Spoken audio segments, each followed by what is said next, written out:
Maverick News presents The Rick Walker Show. Defrag your mind.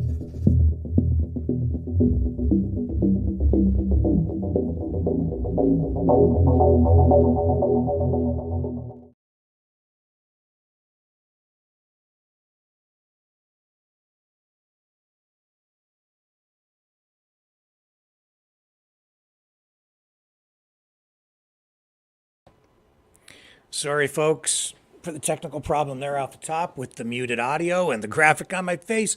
It's all fixed now. It's just really busy here. I have breaking news information coming in, stories evolving, happening on the fly here. I'm getting the latest information for you on a couple of breaking news stories. Hang on.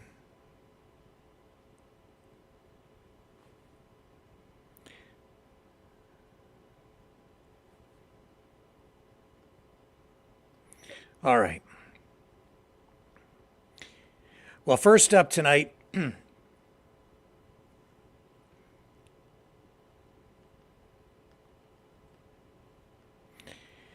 India. That's sorry, so much stuff coming in at the last second here that I'm just trying to keep the information straight. Okay. India. Another murder on Canadian soil. This is breaking news out of Winnipeg. This ties into this previous murder in British Columbia that Justin Trudeau commented on and has accused the government of India of possible involvement in, or maybe even being responsible for, the murder of this Khalistani activist. Complicated for a lot of Canadians who maybe don't understand what that is about, but the Khalistani movement is a separatist movement in India. The government of India views many of the activists who are involved in that political movement, that separatist movement, and we all know as Canadians what separatism is about. They want to establish a homeland for their group of people, separatists. They view them as terrorists. So there's a lot of history there. I don't even pretend to be an expert in the area, but what's going on right now? This is international politics on overdrive. And our prime minister is at the center of all of it. And with this new murder, and there's now, I would say, an information war or a battle as part of a larger global information war going on. But there's an information battle going on right now centered around all of that. Now, also, I have fresh breaking news. The Save the Children convoy is rolling. That's the information that I've received from a number of sources. It's out on Facebook. It's just breaking now. They're on the move, I guess, and I will try to find out more as this broadcast progresses tonight.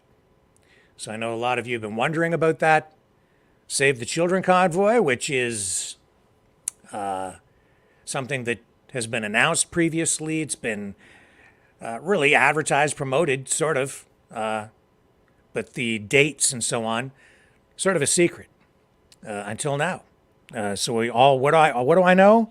I don't know everything, but I'm trying to find out more, and information is flowing in here.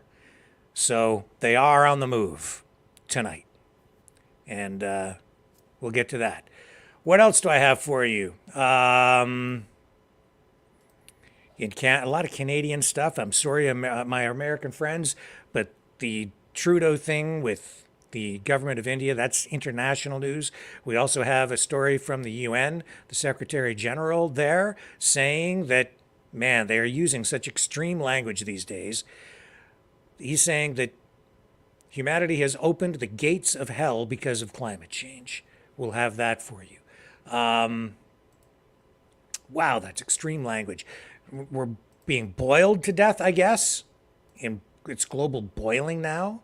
And now he's saying we've opened the gates of hell. So extreme, extreme language.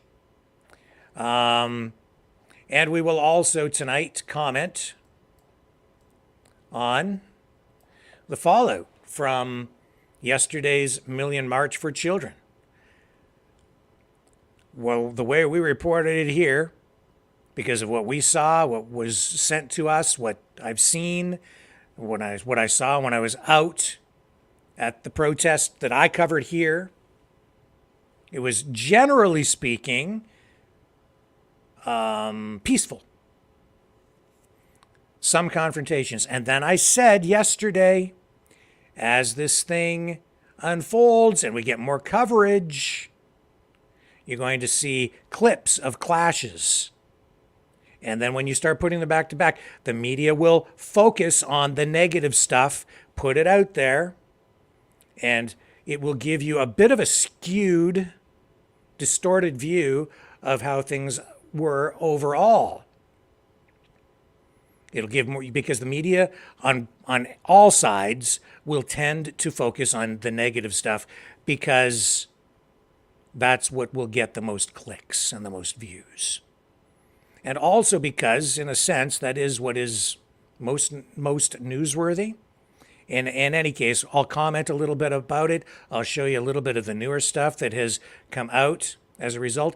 And over the last 24 hours, we have become aware of more of the skirmishes that took place across Canada. And of course, yesterday, very difficult to be in all places at all times or even monitor all locations at all times because this march took place in almost every major in small almost every community across the country.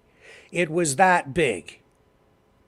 So how can anybody possibly know everything that was going on? As the news is reported and we're able to kind of sift through things, we're finding the highlights. And some of those highlights are some of the problems that took place. And there were more problems today because this battle, this war, this culture war, far from over, if it will ever end. So I was going to actually kind of coast a little bit tonight, take it easy. I was going to have a short broadcast because I'm just so burned out. I was like planning on maybe spending an hour or tops 2 hours with you tonight, maybe an hour and a half. I have a feeling we're going to go a lot longer than that because we just have so much that has just kind of come in here at the last second. So it's going to be a packed program, and I'm glad that you're here with me to share this time and this information because it's one heck of a news day. So stay with me. I'll be right back. More to come. I need to find the right thing to click here. Well, how about we do this one? Be right back after this. The New World Order. Government overreach. The Great Reset. Mainstream media lies. Now more than ever, independent voices are needed. Donate now at freedomreporters.com. That's freedomreporters.com. Maverick News. The antivirus program for your mind.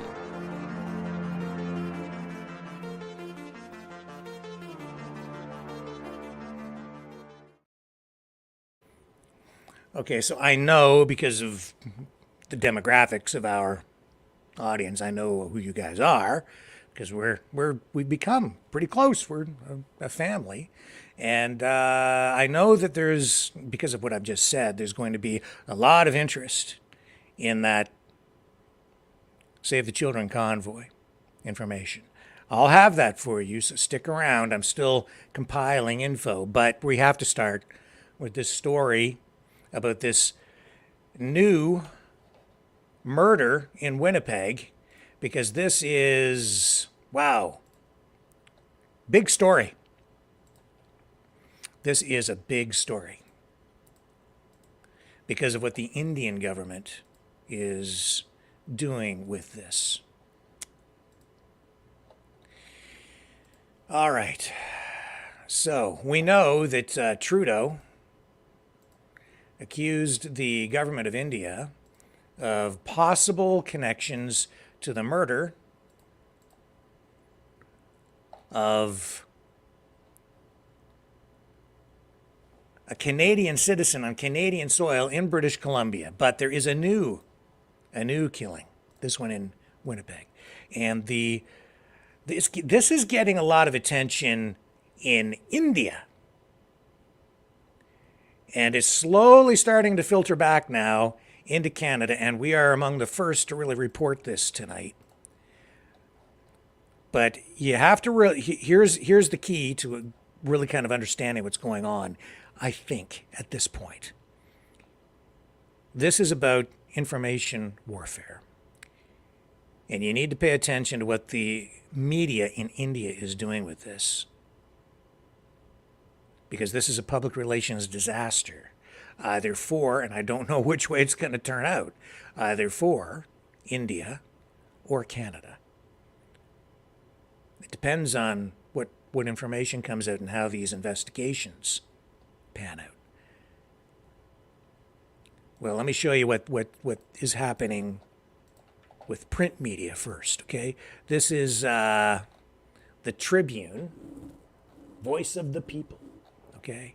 Khalistan linked, let me bring this up here. Khalistan linked gangster Suka Duneki killed in inter-gang rivalry in Canada. So what's happening here is the government of India is basically, through the media, conveying this message, this public narrative, that these murders are not the result of agents from the government of India being involved. They're saying this is about gangland warfare.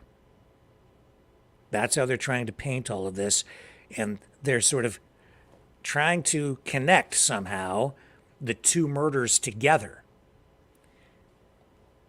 And they're trying to make Trudeau look bad and make it look like he has not responded to their concerns about gang warfare, terrorism. Let me just show you what they're writing here. Gangster Suka Duneki has been killed, and I hope I'm pronouncing the names correctly. I'm sorry if I'm not. Has been killed in Canada, according to reports. He was killed in an inter-gang rivalry. Duneki was part of Khalistan movement in Canada. That's that separatist movement. Government of India, they don't like that. See, it's a challenge to the sovereignty of India. And over there, they're not as forgiving when it comes to separatists as they are in Canada. Sukhdev Singh, alias Suka Duneki, who escaped to Canada from Punjab in 2017 on forged documents, was shot dead in Winnipeg by assailants. His name figured in the NIA wanted list, which was released on Wednesday. The killing of the Canada-based gangster, who had at least 18 cases against him, including those for murder, attempt to murder, and robbery, took place on Wednesday night, Canada time, sources said. Hailing from Duneki Kalan village in Punjab's Moga district, the gangster fled to Canada in December 2017, official sources said. An active member of the Devinder Bambia gang, Duneki was closely associated with Canada-based gangster-turned-terrorist Arsh Dalla, gangster Lucky Pashal, Malaysia-based gangster Jakpal Singh, alias Lali, and other criminals. The dreaded gangster was managing the activities of the gang from foreign soil and was also involved in running an extortion racket, targeted killings of rival gang members in Punjab and neighboring areas through his local contacts and managing the network of his foreign-based associates, sources said. So you see where this is all going, right? This is all gangland warfare. But you can see clearly that the victim here, or the person who was murdered on Canadian soil in Winnipeg, is a Khalistani activist, separatist, heavily involved, according to this. So I have no reason at this point to doubt that there's at least some sort of connection. How much weight to give all of this information, I'm not really sure, because I'm pretty sure that what is going on right now is some sort of international public relations damage control taking hold and evolving here. And these actions probably coming in part through the government of India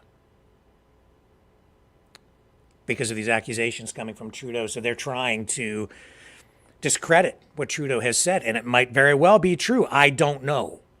But what we're getting here now is we're going to end up with two narratives: the Canadian government narrative and the narrative from the government of India. And that's what's happening here. So the government of India is saying, hey, it wasn't us. We told you guys about gangland warfare involving our diaspora communities, or at least these separatists who fled to your country, who we consider to be terrorists, and they're on your soil, and there's gangland warfare going on over there, and we don't like these guys because we have charged them with all of these other crimes in the past, and Trudeau has done nothing about it. So they're pointing their finger at our prime minister. And it's not just print media. WION, which interestingly, you know what WION stands for? World is One Network. Isn't that interesting? World is One Network. I'd never really thought much about it until today. But in this globalist environment that we find ourselves in, it's interesting. Maybe it's nothing. Probably nothing. Well, you never know. I don't know. Everything is so weird these days. Anyway, so on WION, they're talking about this too. And man, they go after the prime minister in a pretty heavy way with this report. Here we go. Let me just recue this. I'm going to play this for you because if this isn't some sort of public relations damage control exercise directed by government, then I don't know what is, man. Like, they may very well be a credible news source, but this is definitely coming. Like, the information obviously is coming from government to WION, and they're reporting on this, and they're siding, obviously, with this new narrative that kind of makes the Prime Minister of Canada look maybe a little off balance. I don't know. I'm going to play it for you, and we'll try to figure it out together. How about that? Listen to this. In a stunning turn of events last night, a Khalistani terrorist based in Canada, Sukhdev Singh, also known as Sukha Dunke, was killed on Canadian soil. Killed in a shootout between gangs. You heard that right. And they have even claimed responsibility for the killing. That is what audacious gangsters do, after all, not just in movies, but also in real life, in a country where they can behave with impunity. So here is my question to the Canadian Prime Minister, Justin Trudeau. Why haven't you blamed India yet? Mr. Justin Trudeau, why have you chosen silence now instead of making one more wild, unsubstantiated charge without real evidence against India? Why haven't you dialed up your Western allies to join this blame game against India? Is it perhaps because this latest turn of events has proved what India has been conveying, that the killings in Canada are just an instance of criminal violence which has become endemic in parts of Canada because the police and other authorities have been turning a blind eye on the orders of their political masters now in power? Remember when Trudeau linked another Khalistani terrorist, Hardeep Singh Nijjar's deaths, to some mysterious unnamed people in Delhi? Well, it seems like Trudeau's political foolishness is finally catching up with him. But let's just dive into the heart of this matter, shall we? Sukhdev Singh was killed in cold blood, as they say, during crossfire of an inter-gang feud on Canadian streets. You heard that right. Inter-gang rivalry in Canada. After Sukhdev's killing, two figures from Punjab's underworld, Lawrence Bishnoi and Jagu Bhagwanpuria, put out separate Facebook posts to claim responsibility for his murder. Lawrence Bishnoi, by the way, happens to be behind bars, and he boldly declared his involvement in the killing of Sukhdev. He has the followers to implement his orders. But wait, there is more. Moments after Lawrence's brazen social media announcement, another gangster, Jagu Bhagwanpuria, also threw his hat into this blood-stained ring, claiming responsibility for the murder. Bhagwanpuria, once a close confidant of Bishnoi, has now become his bitter enemy. You see, it's a tangled web of gang rivalries. The Bambiha gang that Sukhdev was reportedly working with has rivalry with the Lawrence Bishnoi gang. And here's the thing, this marks the second instance of a Khalistani terrorist meeting a grim end on Canadian soil. Sukhdev met his fate in a similar fashion to the Khalistani terrorist Hardeep Singh Nijjar. Nijjar was killed on the streets of Surrey in British Columbia on the 18th of June. Nijjar's death is currently at the heart of a diplomatic tussle between India and Canada. And that brings me to the burning question that we all must ponder upon. Has Trudeau become, because of his political compulsions, a guardian of gangsters? You see, his silence must be telling us something. Canada was not known for the king of mob violence and gang warfare that some cities became famous for, like Chicago, till the 1970s. Today, it has become a hub of Khalistani terrorists who have injected mob and mafia culture into Canada, a country once synonymous with peace. Indeed, the joke was that Canada was too boring. Nothing happened there. It has become a different story in the decade during which Justin Trudeau has been the Prime Minister. It has become a home for organized crime, for the drug trade, human trafficking. The Khalistani element in this crime world, with terrorist groups like Sikhs for Justice and Babar Khalsa International, have made it a base of anti-India activities, promoting violence against India in the name of secession. They don't hide their politics of hate. They don't hide their politics of violence, for they have nothing to fear from the Canadian authorities. And now they have created a situation where India-Canada ties have taken a heart-pounding nosedive. This is most unfortunate, for India-Canada relations had blossomed into a model of harmony and friendship and cooperation. But Justin Trudeau, you see, has unwittingly opened a Pandora's box of hidden demons. Indian diplomats and security agencies have pounded on Canada's door, urging Justin Trudeau to act against Khalistani terror, to act against the Khalistani gangsters, but to no avail. And because of this, Khalistani separatism, a concept that has zero traction in India's Sikh heartland, thrives in Canada. There, it boldly hosts referendums demanding the creation of Khalistan, sliced right out of the Indian state. It survives because political patrons giving it a nod of approval.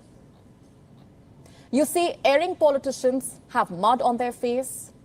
Has Justin Trudeau ended up unwittingly with blood on his face, all because of his dangerous flirtation with the forces of anarchy? And in doing so, he has inadvertently given his blessing to their hate crimes. It is a grim reality that begs the big question. Has the Prime Minister of Canada become an unwitting accomplice in this sinister saga? Khalistani terrorists have etched their names in the annals of infamy for orchestrating some of the most horrific terror attacks. Remember the haunting 1985 Kanishka Airlines bombing? It claimed the lives of more than 300 people, including 85 innocent children. Yet, in the face of such tragedy, Trudeau's trusted political confidant, Canadian MP Jagmeet Singh, continues to throw his weight behind Khalistan. But let's just circle back to Sukhdev Singh. Reports have it that Sukha escaped to Canada back in 2017 using fake documents. In Punjab, his name is synonymous with criminality, as there are more than 10 cases registered against him.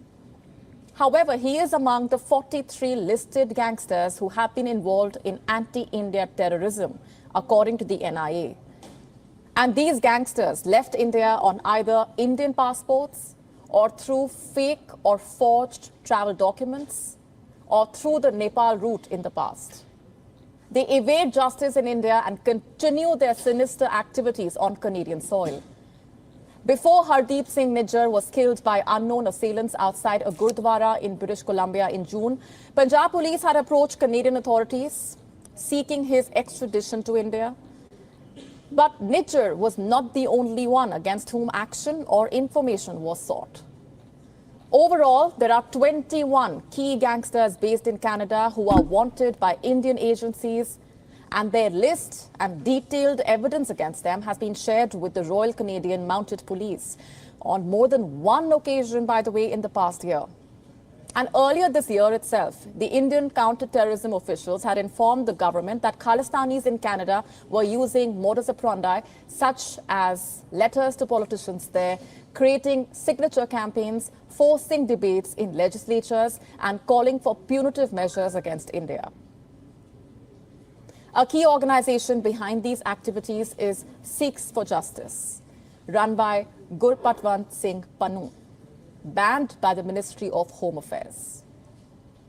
And now that we have laid down the facts for you, let's just return to the big question. When will Canada's staunch allies, those who have been so vocally concerned about Trudeau's allegations, start asking the Canadian Prime Minister the tough questions? Let's not mince words here. Nijjar met his end on Canadian soil, and so did Sukhdev. So it is high time Canada's allies ask why these killings are happening right under Justin Trudeau's nose. Perhaps most crucially, will they ask Trudeau why he seems willing to jeopardize relations with a strategically vital democracy in pursuit of mere vote bank politics? The stakes, after all, are high. Alliances are fragile, and the entire world is watching with rapt attention as this political drama unfolds on the global stage. The world is certainly watching. That is certain. Tough job being the Prime Minister. You have to understand international politics. You need to know about a lot more things than just what's going on the home front. And what we need to do is make sense of all this information coming in right now. These kinds of things, very difficult to sort through because there's so much going on behind the scenes. There's so much information the government doesn't release. There's so much we don't know. I watched an interview today with the former director of CSIS in Canada regarding all of this. And he was asked, will Canadians ever actually get to see the hard evidence in this case? And of course, you know what the answer is? No, probably not. Because it would reveal sources and methods. Sensitive sources and methods.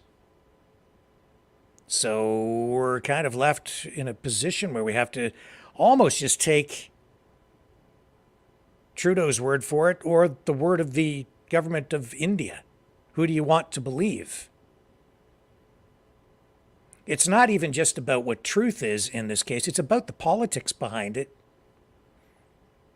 It's about the separatist movement and how you view these individuals.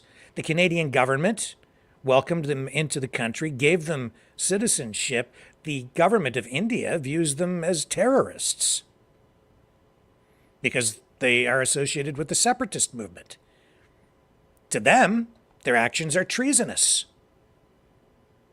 But Canada took them in, gave them Canadian citizenship, and now we see 2 people murdered. Who was behind it? Well, Trudeau says there may be ties back to the government of India.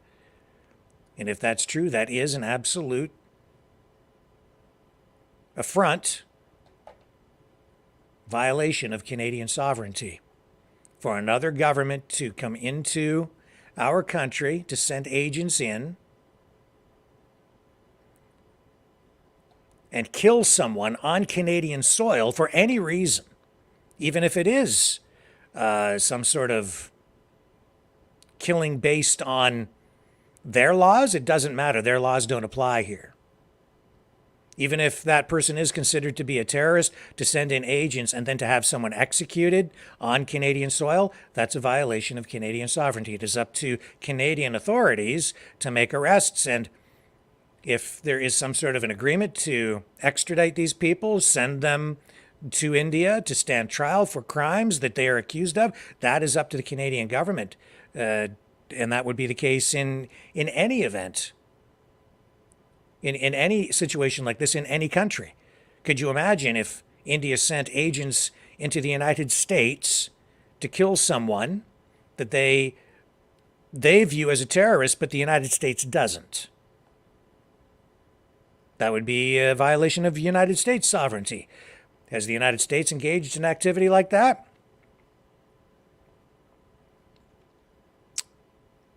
Well, yeah.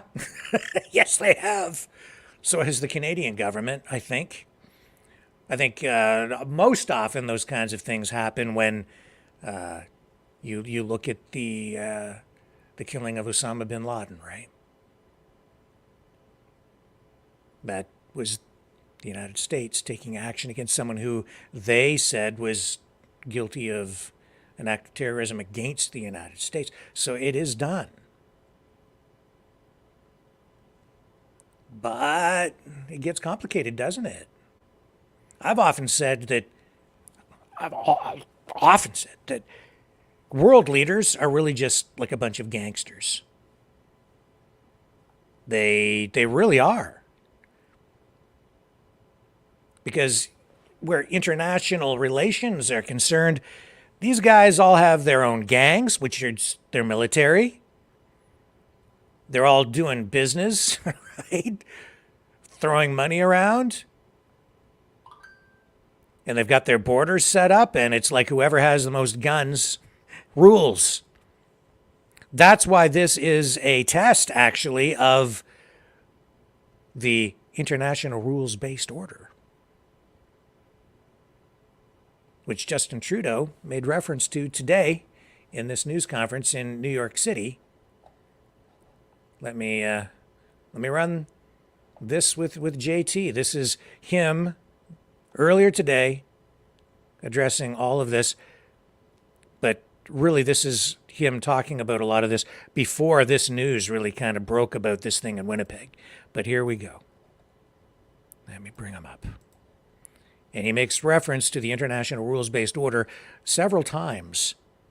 And as I said yesterday, I think the government of India is laughing at Canadian sovereignty, and I think they're laughing at Justin Trudeau. I don't think they respect him at all.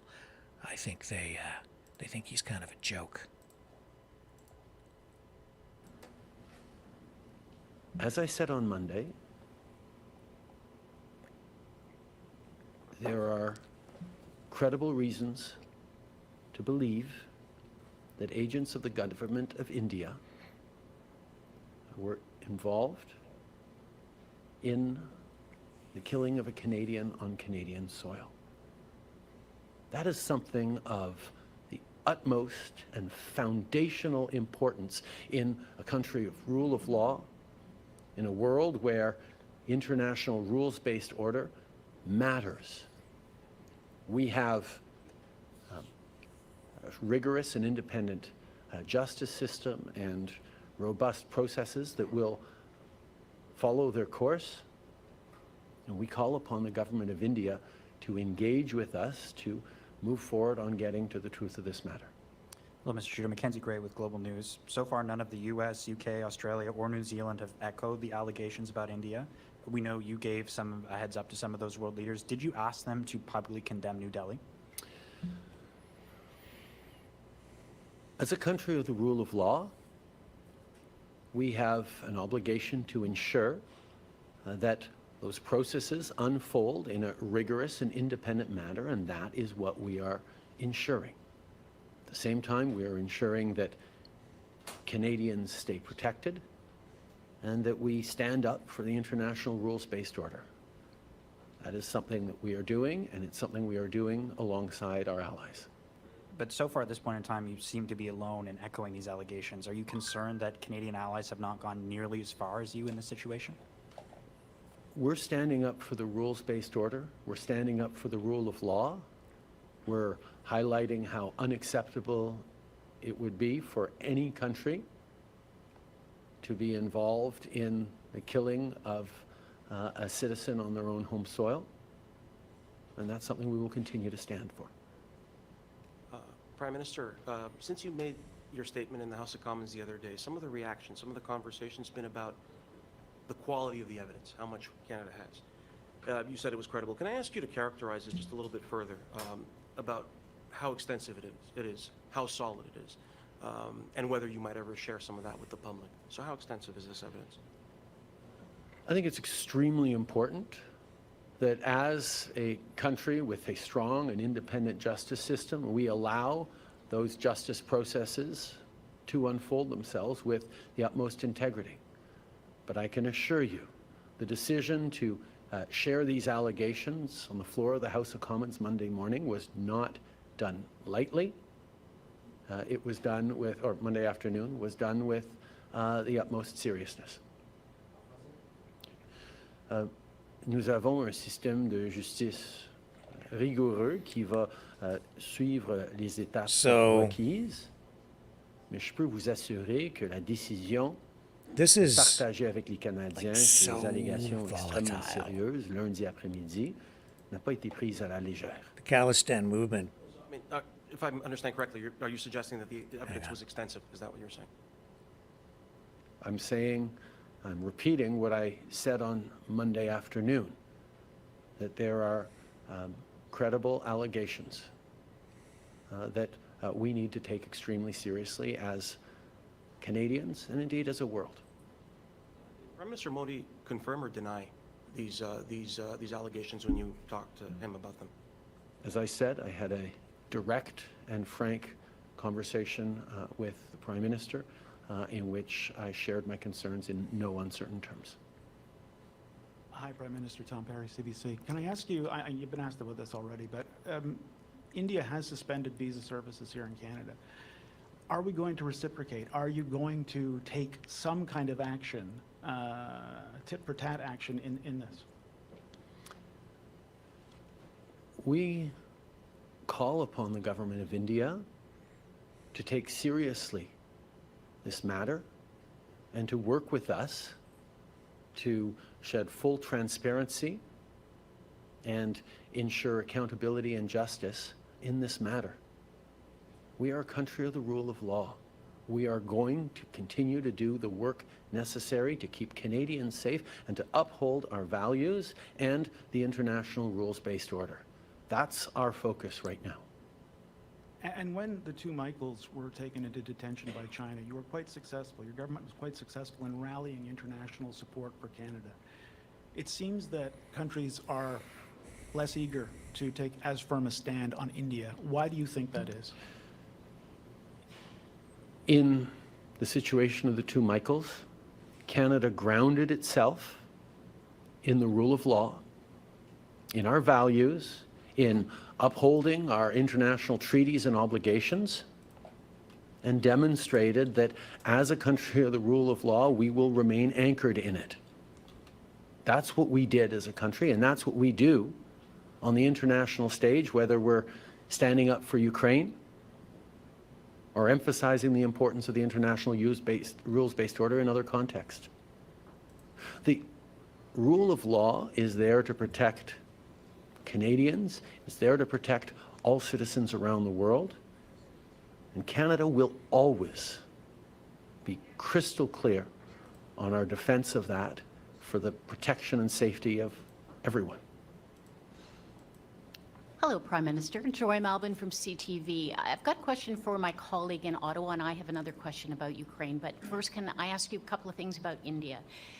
Will you share the evidence? And the other question about India is, can you tell us what kind of precautions that Canada is taking, security measures at the High Commission in India? First of all, Canada has a rigorous and independent justice system that we trust to follow through the processes. As a country of the rule of law, we will ensure that those processes are strictly abided by and respected.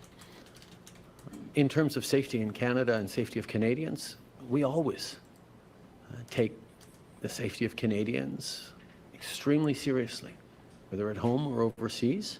I can assure everyone that Canada is a safe country. I continue to call for calm and for Canadians to remain true to who we are, open, respectful, grounded in respect and trust in our institutions and our law enforcement and justice systems. Okay. Le Canada est un pays sécure, un pays So the Khalistan movement is a separatist movement. The people involved want to create a homeland for six by establishing an ethno-religious sovereign state called Khalistan. Prime Minister, one more question about Ukraine. You had very strong words today and yesterday about Russia. All right, enough there. So that gives you some perspective. More on that Save the Children convoy coming up, by the way.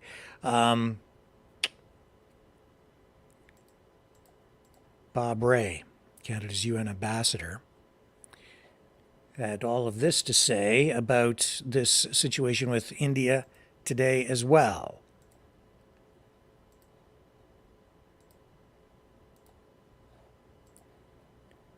All right, here's Bob Rae. I'd like to ask you a little bit about the fallout from the India announcement in the House of Commons the other day. I'm assuming if there would have been any interactions between our two governments since then, it would have maybe happened here. Are you aware of any interaction between Canadian and Indian diplomats having occurred here? I can't comment on that. What I do want to say is, again, perhaps you'll forgive me when I say this to you. This is very early days. And I think, when I've noticed many of your questions to the Prime Minister about, why haven't this happened or why hasn't this kind of, he said, this is all taking time. Facts will come out. The facts will emerge. The request for evidence to come out, if a crime has been committed, you don't normally ask the Prime Minister to say, well, where's your evidence? And you say, well, it's a process where this has to come out in the course of the pursuit of justice in Canada. That's how our system works. That's how our system is. That's what we call the rule of law in Canada. So it's important to put that in perspective. And I think the really important thing for all of us is to say a couple of things. The first one is that an attack on a Canadian citizen on Canadian soil is quite simply unacceptable. It's an affront to that person and to his family, terrible, but it's also an affront to our common sense of sovereignty and a common sense of borders and boundaries and people understanding their limits to the extension of their interests in other countries. There's limits to that, and that's one thing that we've set up the Royal Commission and so on. And the second thing is to say, look, we're going to continue to work with the government of India. We're going to continue to be friends with all the people of India, and we need to do everything we can to protect the civil rights of all Canadians, including all people of Indian origin in Canada. And it's important for us to do that in a positive way that reinforces the strength of our human ties, which are very deep and very real.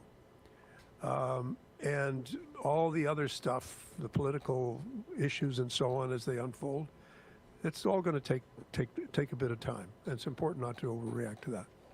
What's your understanding of it? You alluded to international law. What's your understanding of what the law says about a case like this, where India will argue, if we did it, it was in our own defense, right? And how far up the chain, how close to the Prime Minister's office accountability could come? Well, look, I mean, you're taking me into several castles in the air of speculation. I'd rather not go there. I don't think it's smart for me to do that. I like my job. I'd rather not lose it. I've had work I enjoy. I intend to plan to stay. Okay, let's try it a little bit of a different way then. Anybody else? With the two Michaels in China, Canada really did a concerted effort to try and get allies on side to condemn China and push ideas forward. Should we expect here at the UN that you'll be doing the same thing to try and get allies on side with the Canadian position and try and condemn India for the allegations that have been brought forward? We're two things. One is, as I said before, and I think let's keep on saying it because I know you get impatient because everyone wants another headline. I just think you've got to take it that there's going to be a process, a judicial process in Canada, and that's going to take some time. And that's inevitably the situation. Of course, Canada is going to be explaining its position with everyone we meet and talk to.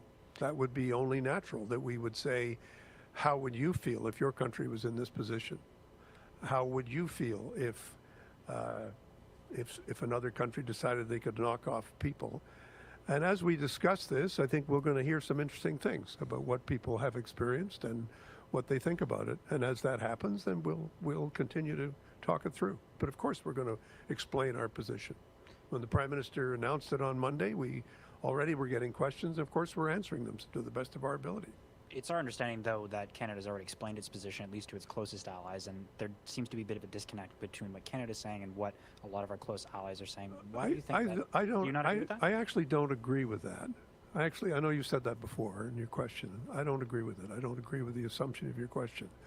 I think everyone's trying to weigh how to go forward. And I say everyone, I mean a number of countries that are dealing with the information. And I think that will all take a bit of time and a lot of consideration as we go forward.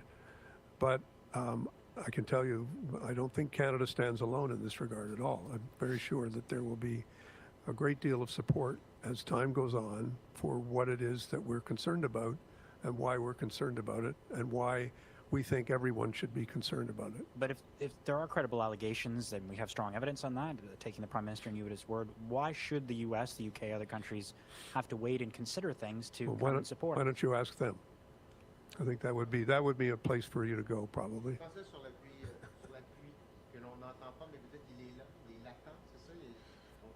Les autres pays sont derrière nous.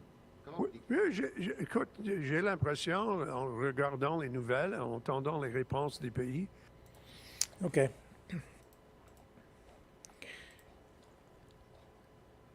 So this is obviously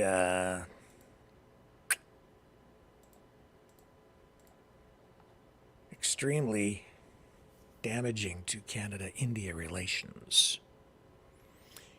And then there was this sort of a sidebar story that has given rise to some other questions. Late yesterday, it came to my attention that Canada's National Defence Minister, Bill Blair, had refused to rule out sabotage as a possible cause of the mechanical problems that Trudeau's jet experienced when he was in India recently. And then about 10 hours went by, and then Bill Blair came out and said that he has now ruled out sabotage as a possible cause. But of course, Trudeau was stranded in India for well over 36 hours when he had those difficulties with his plane. It made headlines internationally. And I kind of wondered at the time, why is everybody so focused on Trudeau having mechanical problems? They had to get parts, I guess, for the jet. This was on September 10th, I believe. And it was on the concluding day of the G20 summit. He was scheduled to fly back to Canada, but then he had this mechanical problem, and they sent a plane from Canada to pick up Trudeau, and then he came back. But even his pickup plane, the new ride, was diverted to London, and it's not even clear why that happened. So there were weird things going on, and I know that the government of India offered Trudeau a ride home on one of their planes, or at least that's what I understand. Or he could have taken a commercial flight, and he refused. Now you can start connecting dots there if you want to.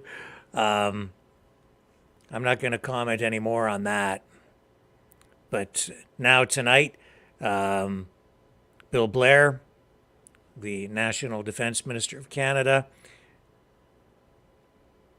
has changed his tune and now says that there was a technical glitch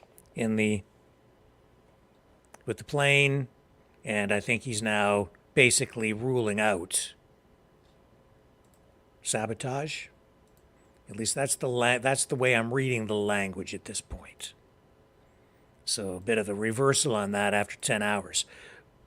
But with all of this stuff going on, 2 dead, these accusations, blah, blah, blah, not a kind of a frosty welcome for Justin Trudeau in India at the G20 from the leader of India, and then the problem with his jet. And then he's like, well, that's okay, JT. You can take one of our planes. He said, thanks. No, I think I'll wait. Maybe I'll get my own mechanic to work on the plane, too. I shouldn't laugh. Very serious stuff. But you can kind of read between the lines there where someone might have some concerns, right?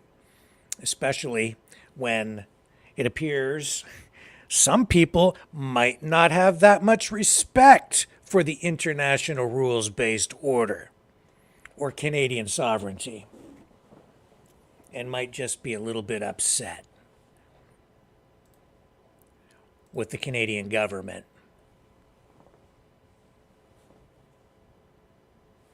allowing people to come into Canada and giving them Canadian citizenship, which protects them when the government of India wants them for acts of treason.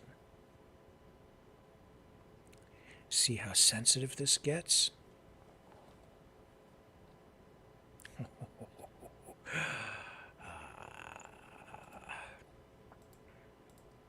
So we'll see. Don't go away. When we come back, I'll give you everything I know about this Save the Children convoy, which is, according to social media posts, rolling tonight. So don't go away. I will be right back. The New World Order. Government overreach. The Great Reset. Mainstream media lies. Now more than ever, independent voices are needed. Donate now at freedomreporters.com. That's freedomreporters.com. Maverick News. The antivirus program for your mind.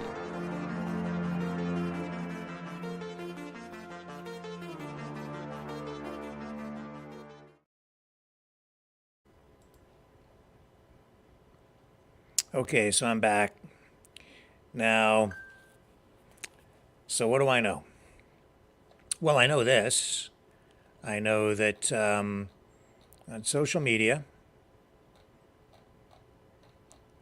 we have this posted.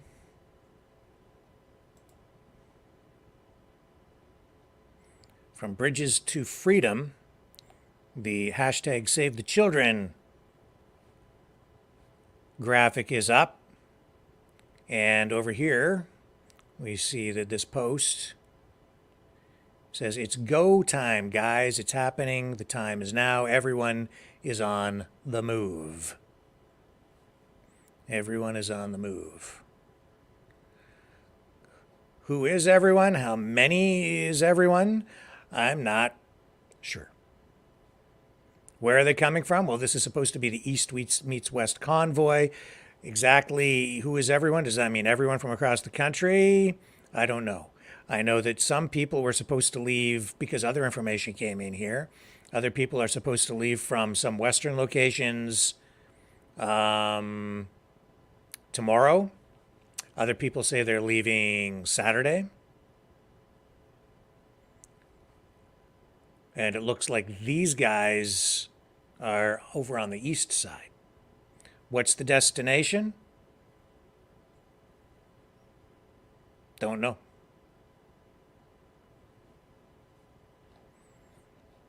Somebody you might know is this guy. This is, I don't know if I should roll this or not because I don't know how fresh it is. Okay. Okay, so this is actually a little bit older, but I'm going to roll this because it's not from recently today, but I think it will give us some additional insight and information. I have not had time to vet this. But I'm going to let it roll anyway because I know you guys are wondering what the heck is going on. So let me play this for you.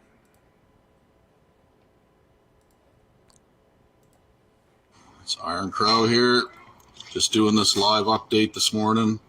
To wish everybody luck. Million Man March today. Yesterday. Way to go, way to stand. The topic of this video is going to be we're close. And those of you that have been following me, going to meetings, whatnot, know what I'm talking about. We're close, guys. Really close. You know, I'm giving my notice pretty soon here. So I just want you guys to know that it's time to get ready, like seriously ready. If you're coming on this, you'll be given an ample opportunity to know where we're meeting and what we're doing. But you got to get your stuff together now, guys. You know, bring enough food and water to last you a while. We don't know how long this is going to take. We don't know all the ins and outs, obviously, but it doesn't matter at this point because we're moving forward. I don't know, you guys caught Norman and Gordon's live last night. They kind of spelled it out for you guys. A lot hinges on what goes on today with the march. We have people that are going to be watching closely the events that unfold there. But I'm giving you your 20-minute warning. 20-minute warning right now that it's going to be soon. It's going to be really soon. So get your house in order. If you plan on making the party, coming to the party, you got to decide for yourself what part of the party you'd like to be in. And we can talk more on that in person. But in any case, it's exciting, very exciting. You know, it really is, but it's also a little bit of the unknown as well, which nobody likes, including myself. But we're in it to win it, guys. We don't have a choice. I'm not going to live as a slave. And nobody I know that's a man or a woman is going to. They don't want to live as slaves. We've tried everything. We've tried legal processes. We've tried political processes. We've tried it all. Now we're going to try the people process, which is the one that's the most effective in my mind, and it's the one that hasn't been done yet. And it's the one that we're doing now. So please, if you can, I know it's a lot to ask, but I know what the sacrifice is because I'm sacrificing it. Come and stand, right? You'll never regret it. No matter what happens, you're going to have your brothers and your sisters on your side, by your side. So you need to know that. There's support there. Are you going to just sit home and do nothing? You know, is that what people plan on doing? Good luck with that. The time for that's over. Okay? We have to not be selfish now. We have to give. Remember, people, this isn't a country, but back when it was, people died for this country. They bled for it. And I have people in my family, and every other person I know has somebody in their family that died, that bled. So we're going to allow those sacrifices just because it happened 90 or 100 years ago, just to not even think about that or not even honor that in any way? There has to be change. There has to be change. We can't allow it to go on this way. We've allowed it too long by our selfishness and by just sitting back and watching them throw handcuffs on people, push people down, trample people with horses, whatever. We can't allow it. We're not going to allow it anymore. This is it. This is the last chance. This is the last chance you're going to have to right this ship. So please dig deep. Do whatever you have to. Sell one of your cars, whatever you got to do to get the money to get the supplies you need to get up there. We need you. The call's going out. Are you going to heed the call? Or are you going to just hide behind a computer screen? We need real live people that know what's at stake and are willing to go the distance. And like I said, you're not going to be standing alone. There's going to be a lot of people standing with you. So anyway, Iron Crow out. Have yourself a wonderful day and a glorious march. I look forward to hearing your stories and seeing the videos of what went on. And prayers have been sent out, and good vibrations, good frequencies everywhere for everyone. And we know that if we stand together in unity, we are unstoppable. So let's get this done. Cheers. Love you guys.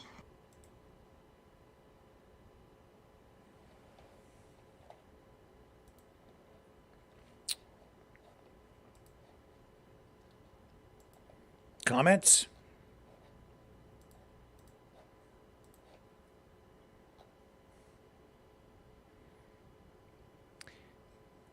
What are you guys thinking in the chat? Let me just see.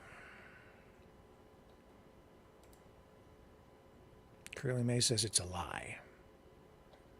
Oh no, that's related to the last story.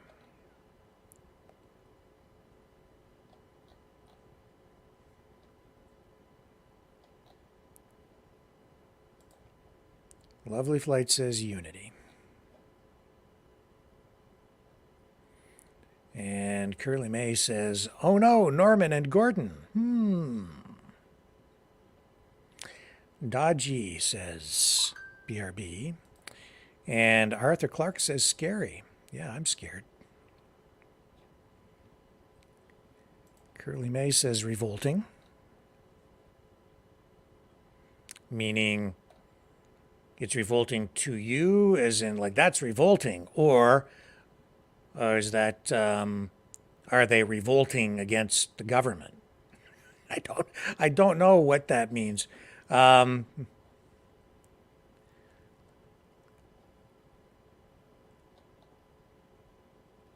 J says not sure what he's talking about. Mark says I don't know what he's talking about. It's this Save the Children convoy.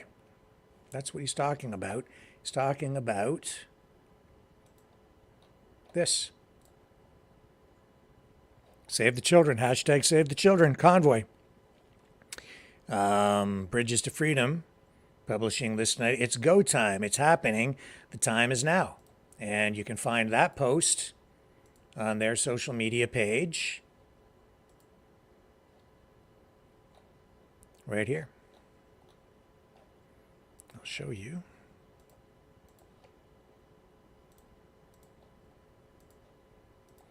This is a public post tonight, which I became aware of.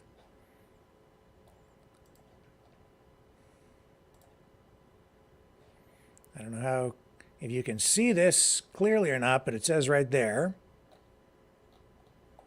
It's go time, guys. It's happening. The time is now. Everyone is on the move.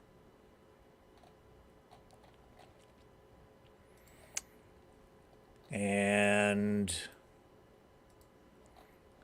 There's also this page. It's a private Facebook group which was created. The Save the Children Convoy, East meets West.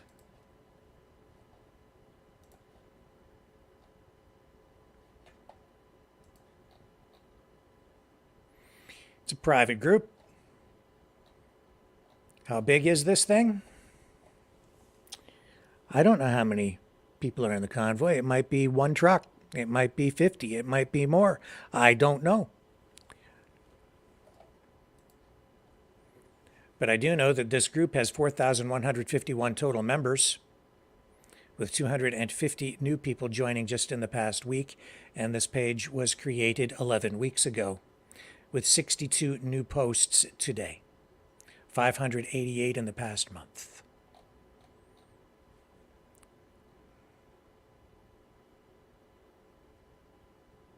And it says here that Elliot McDavid is an administrator on the page, along with 7 others.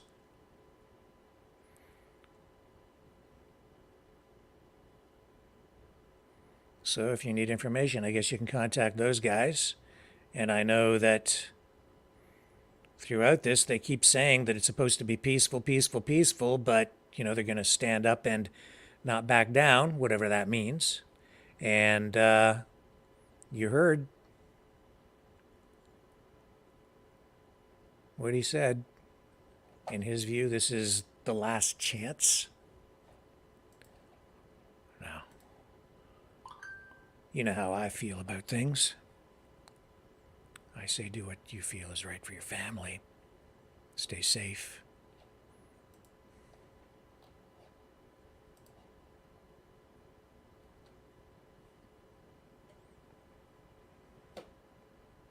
I don't know.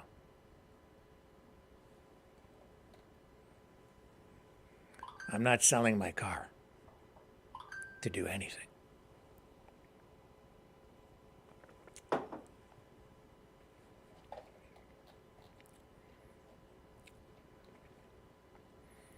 But they're on the move, apparently, tonight. So I'm just making people aware, sharing the information. It's news. And we told you that this would be happening. You also have, I think it's tomorrow, this event with Josh Alexander in Toronto. This all kind of, as we said, there are a number of things planned this week, all sort of loosely connected.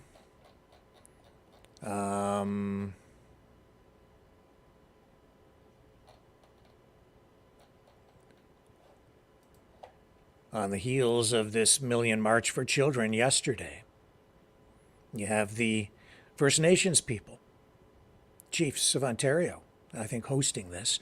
Some organization anyway, I might have the name not quite right, but First Nations people asserting essentially a land claim. And there was a demonstration we showed you yesterday on Parliament Hill, which I believe is continuing, over Bill C-53, which is centered around controversy about the federal government through Bill C-53 granting more rights, recognizing the Métis or Métis communities as I guess a sovereign entity, like other First Nations who have long been established through Canadian history, through treaties, and having unceded territory within Canada, effectively creating nations within a nation. But the Métis have mixed blood, part European, part Indigenous, and C-53, controversial legislation, and you overlay UNDRIP and and then you have other people who have come forward trying to get Métis status, who have very little, maybe even if any, Indigenous blood or DNA. And I know that's an ongoing issue within Canada. Anyway, there's that whole thing going on Parliament Hill right now. And they've been talking, I know, over time with some of the convoy people. And this convoy is now rolling. Save the Children convoy. And we know how difficult that might be because of new legal tools that the government has given itself in the aftermath of the original Freedom Convoy. So where's this going to go? I don't know. I mean, they were publicly saying before they were going to Toronto, and then they were saying they were going to Ottawa and Toronto, maybe other locations, and then they've kind of been keeping a lot more information, much more secretive, so I don't know where things are at. But if you're involved in the groups, I'm sure that you know. And I'm sure that we will be receiving more information over time.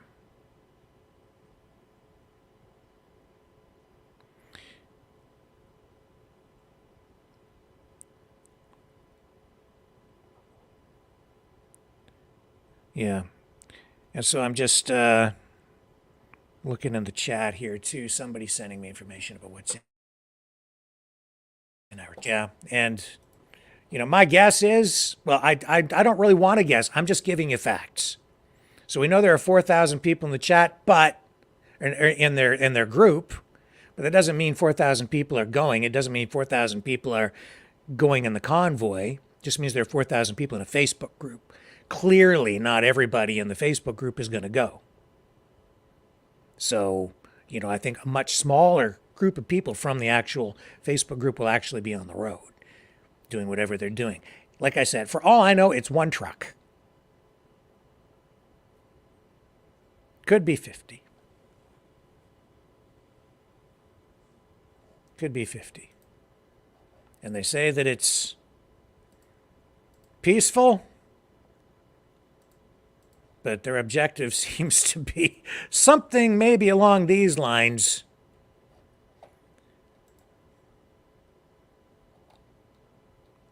Maybe something like this. Let me show you.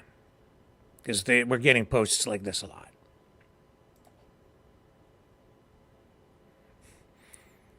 Coming soon, it says. Okay. Oh, boy.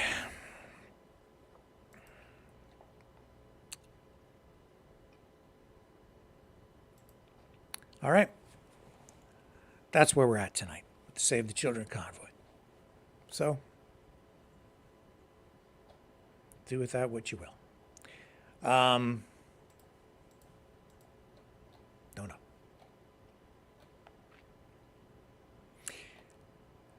Let's take a break. I'll come back. We have other news after this.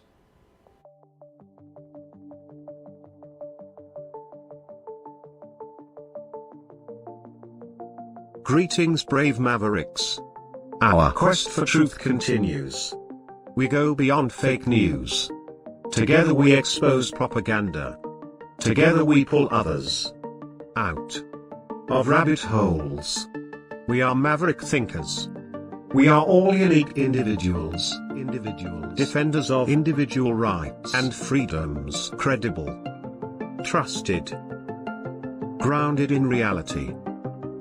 Maverick News, Maverick News. Defending free speech, free speech. Donate at freedomreporters.com. Do it now. Tomorrow may be too late. Maverick News. The world is watching.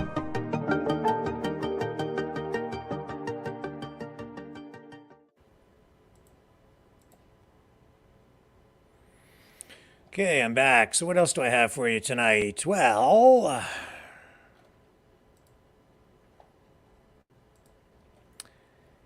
fallout from the Million March for Children. We have that. Here's a picture of a union office in London, Ontario. Oh, where did it go? Come on. Okay, got it. Take a look at this.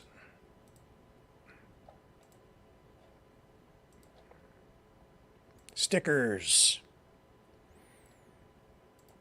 All over the front of this CUPE office. Hands off our kids. Stuck all over it. All over the windows. All over the sign. They must have taken a ladder to do it. Police are investigating. If anybody, they probably have security cameras. If anybody gets charged, I'm sure they'll be struck with a mischief charge of some kind. I don't know. Don't know. Also,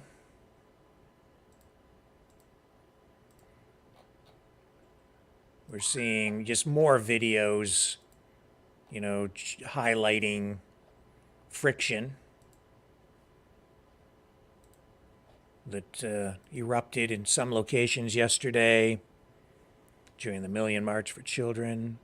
I know that in Victoria, things did not go nearly as smoothly as they did in other areas, and 2 people were arrested, and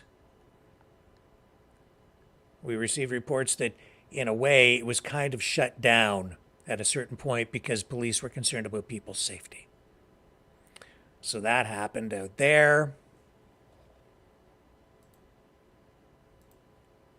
And today in court, they were dealing with, let me just find my notes on this.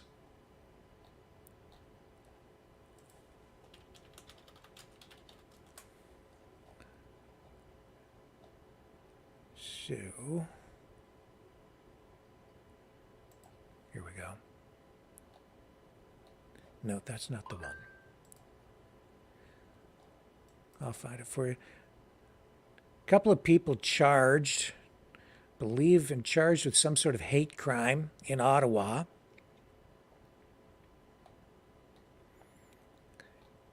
Today.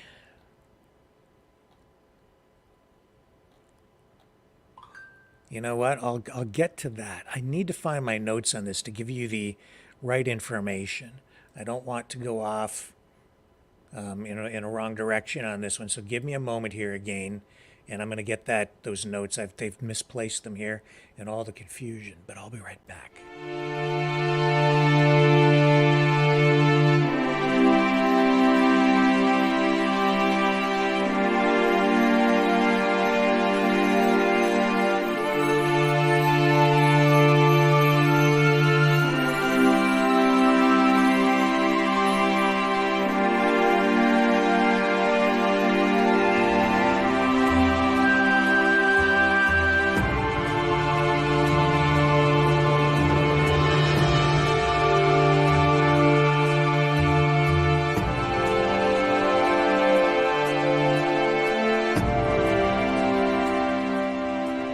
Maverick News.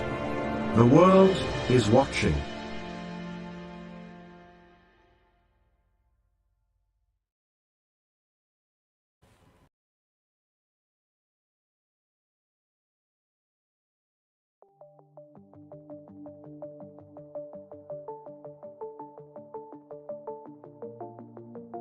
Greetings, brave Mavericks. Our quest for truth continues. We go beyond fake news. Together we expose propaganda.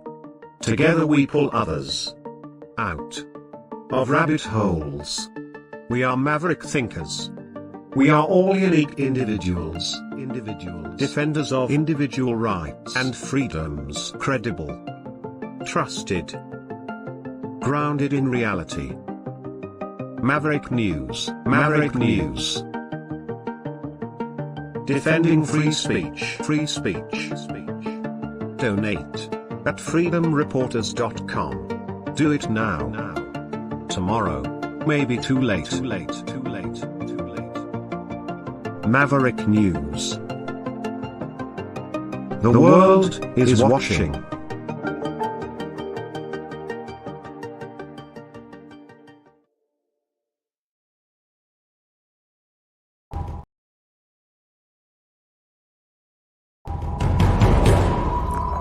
We are Mavericks. We say no to the Trudeau and Biden New World Order. And to bugs. Because bugs are creepy and gross. And people should not eat bugs. Maverick News. The world is watching.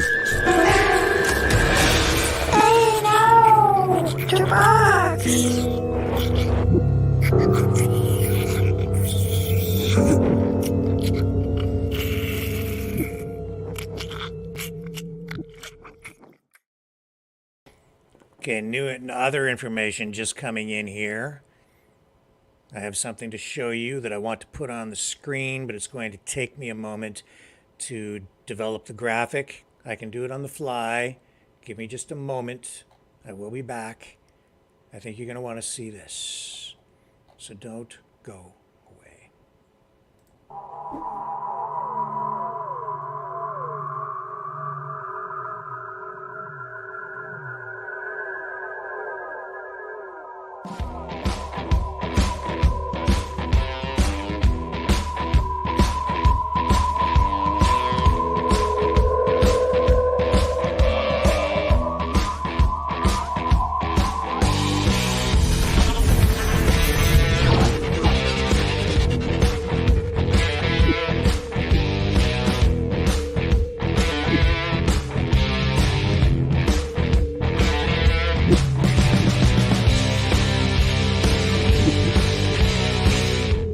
Maverick News. The world is watching.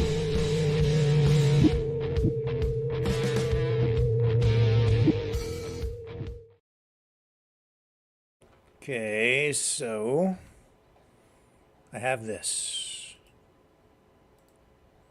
Some sort of a news release.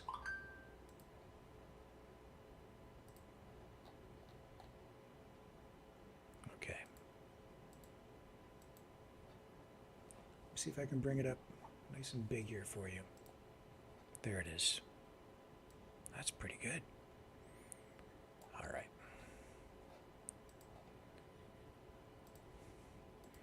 Let's find out what this is.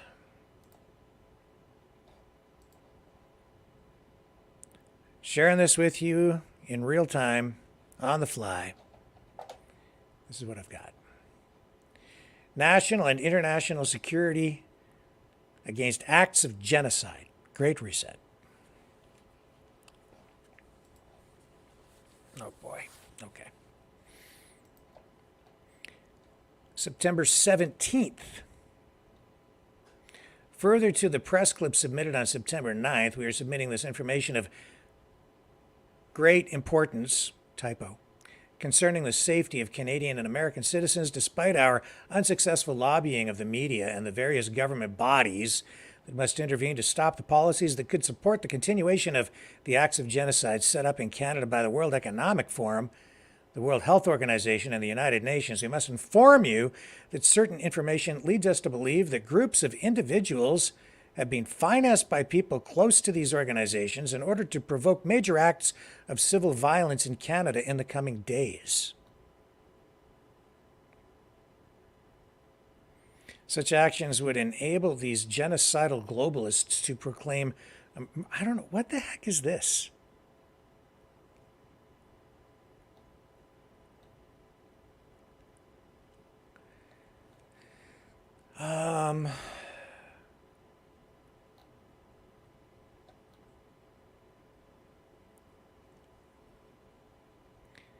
Makes reference to the Fourth Industrial Revolution.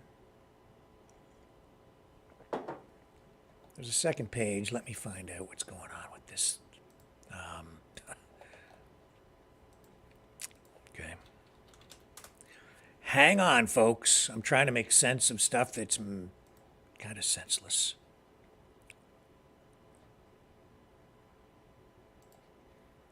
Okay, here we go. I've got the other half of this here.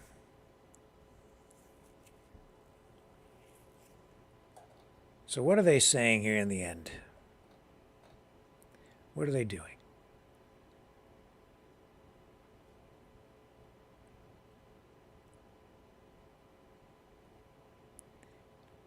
Okay. So I'll bring up this second page.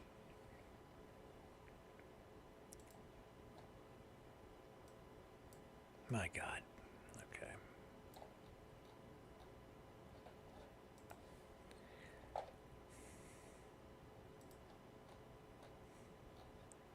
It says,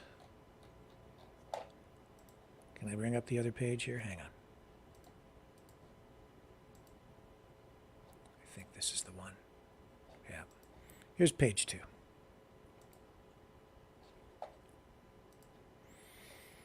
They've accumulated and submitted sufficient evidence to suggest that the only way for these international criminals to avoid aborting their plan and avoiding arrest would be to continue to ignore a request for intervention and instead provoke chaos in their, I don't know, blah, blah, blah.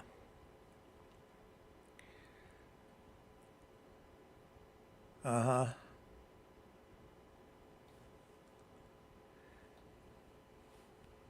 Whatever. This is all crazy talk.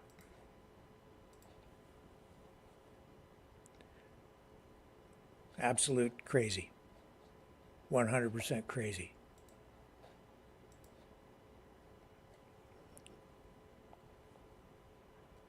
Try to hold on to your sanity, okay? While the next few days unfold.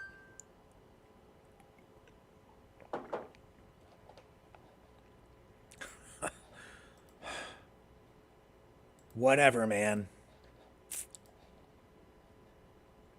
Whatever. God help us. Remember a while but long, oh, for crying out loud. I've been telling you. I've been trying to tell everybody.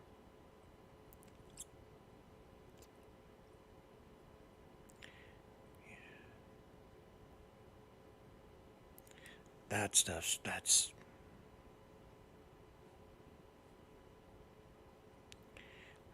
What else do I have here?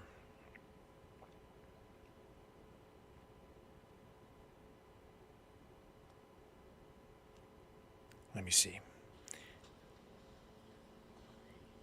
Hang on. I've got something. I need to check this, see if it's crazy too, or if there's any credibility to it or whatever. There's so much crazy out there. Just hang on. And it's all coming in now because this thing's, whatever it is, it's happening, I guess. And people are sending me stuff. And I'm going to try to be careful about what I even post on here. Okay, so just bear with me. The New World Order. Government overreach. The Great Reset. Mainstream media lies. Now more than ever, independent voices are needed. Donate now at freedomreporters.com. That's freedomreporters.com. Maverick News. The antivirus program for your mind.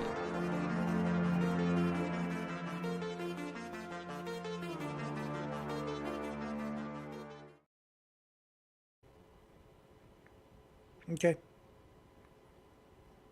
All right.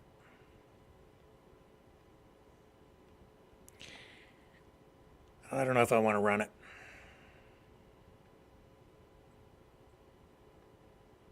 I don't know if I should run this. It's just, I think you've got enough. I don't need to give any more. All that is just somebody saying the same thing. They're trying to get the word out.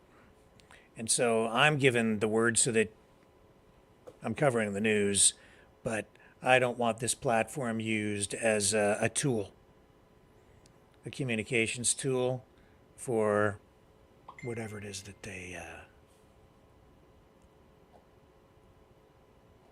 whatever they have. Let me just, somebody's messaging me, and I wanna just discuss in private here for a moment why they're messaging me with what.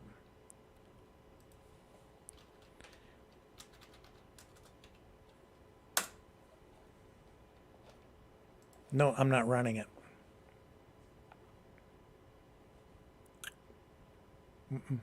That's enough.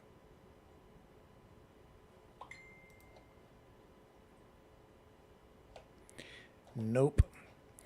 Let them communicate using their own methods. This is not the place for that.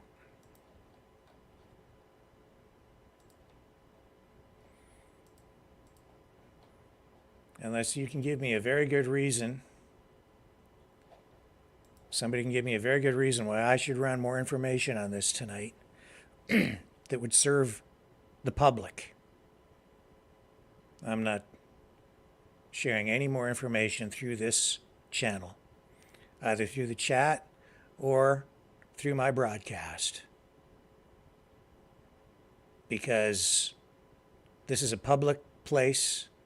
It's here for the people, for the public, for every Canadian. It's not here to be used as a tool by any particular group for any particular political motive or objective. Not by any political party, not by any group. I'm here as a journalist, and I will not be used. I will share information as it comes in, but I also understand that at a certain point, sharing information can also be a form of manipulation, and I won't have it. I'm nobody's fool, and I will not be a party to this activity. So it stops there. I've told you it's happening. I'm not giving out any more information than that. The information I've given so far, for those who already know, they already know. And they will get the message out in their own way, I guess, whatever it is. But it's pretty clear to me that I'm being fed information directly, indirectly, and by other people who are trying to be helpful. But I also know that it's easy to be exploited. They're exploiting the channel. So, let me see.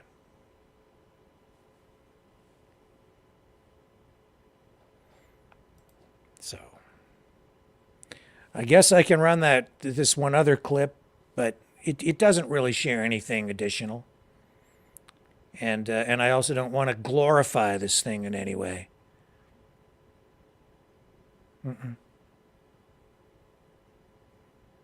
And so it'll be what it'll be.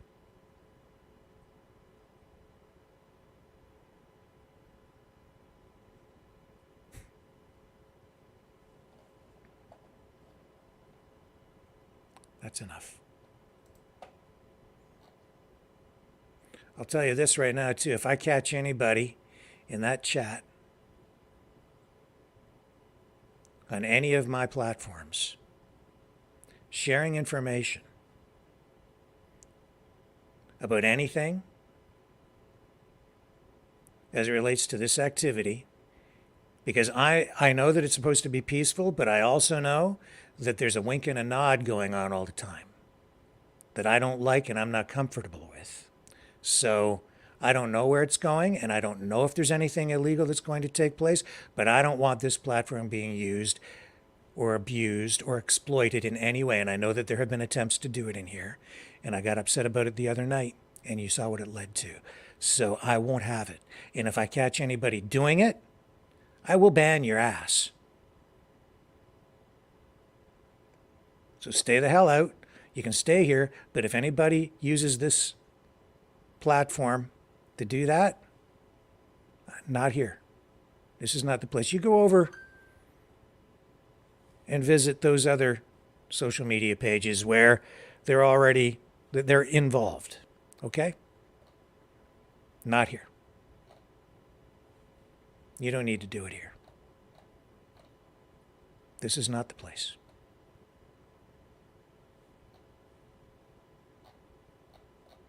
This is a news platform. We cover the news here.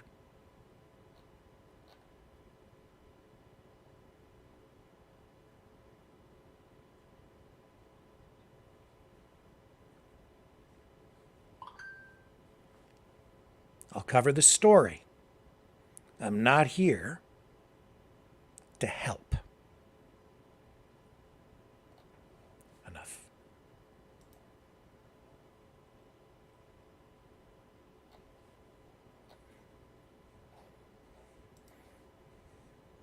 I'm fair. I'm balanced. I'm a journalist. I serve the public. I won't be used.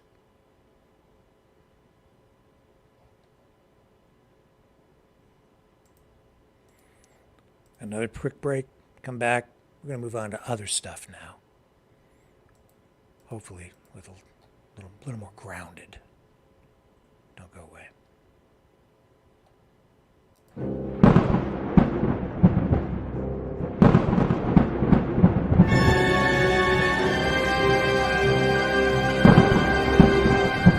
Fear not the storm. For truth is on our side. Maverick News. The world is watching.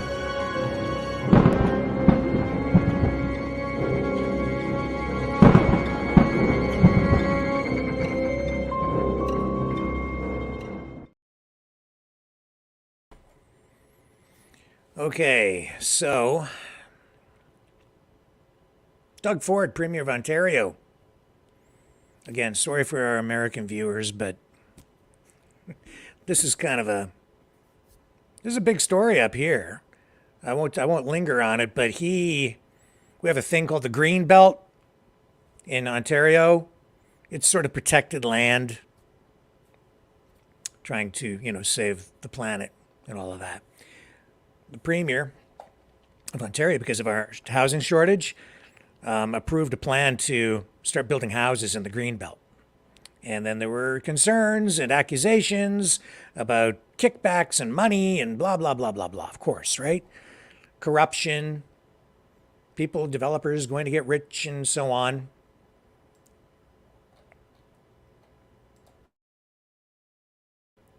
Now he says it was a mistake to do that. He's reversing his government's decision to open up the Greenbelt to developers. He says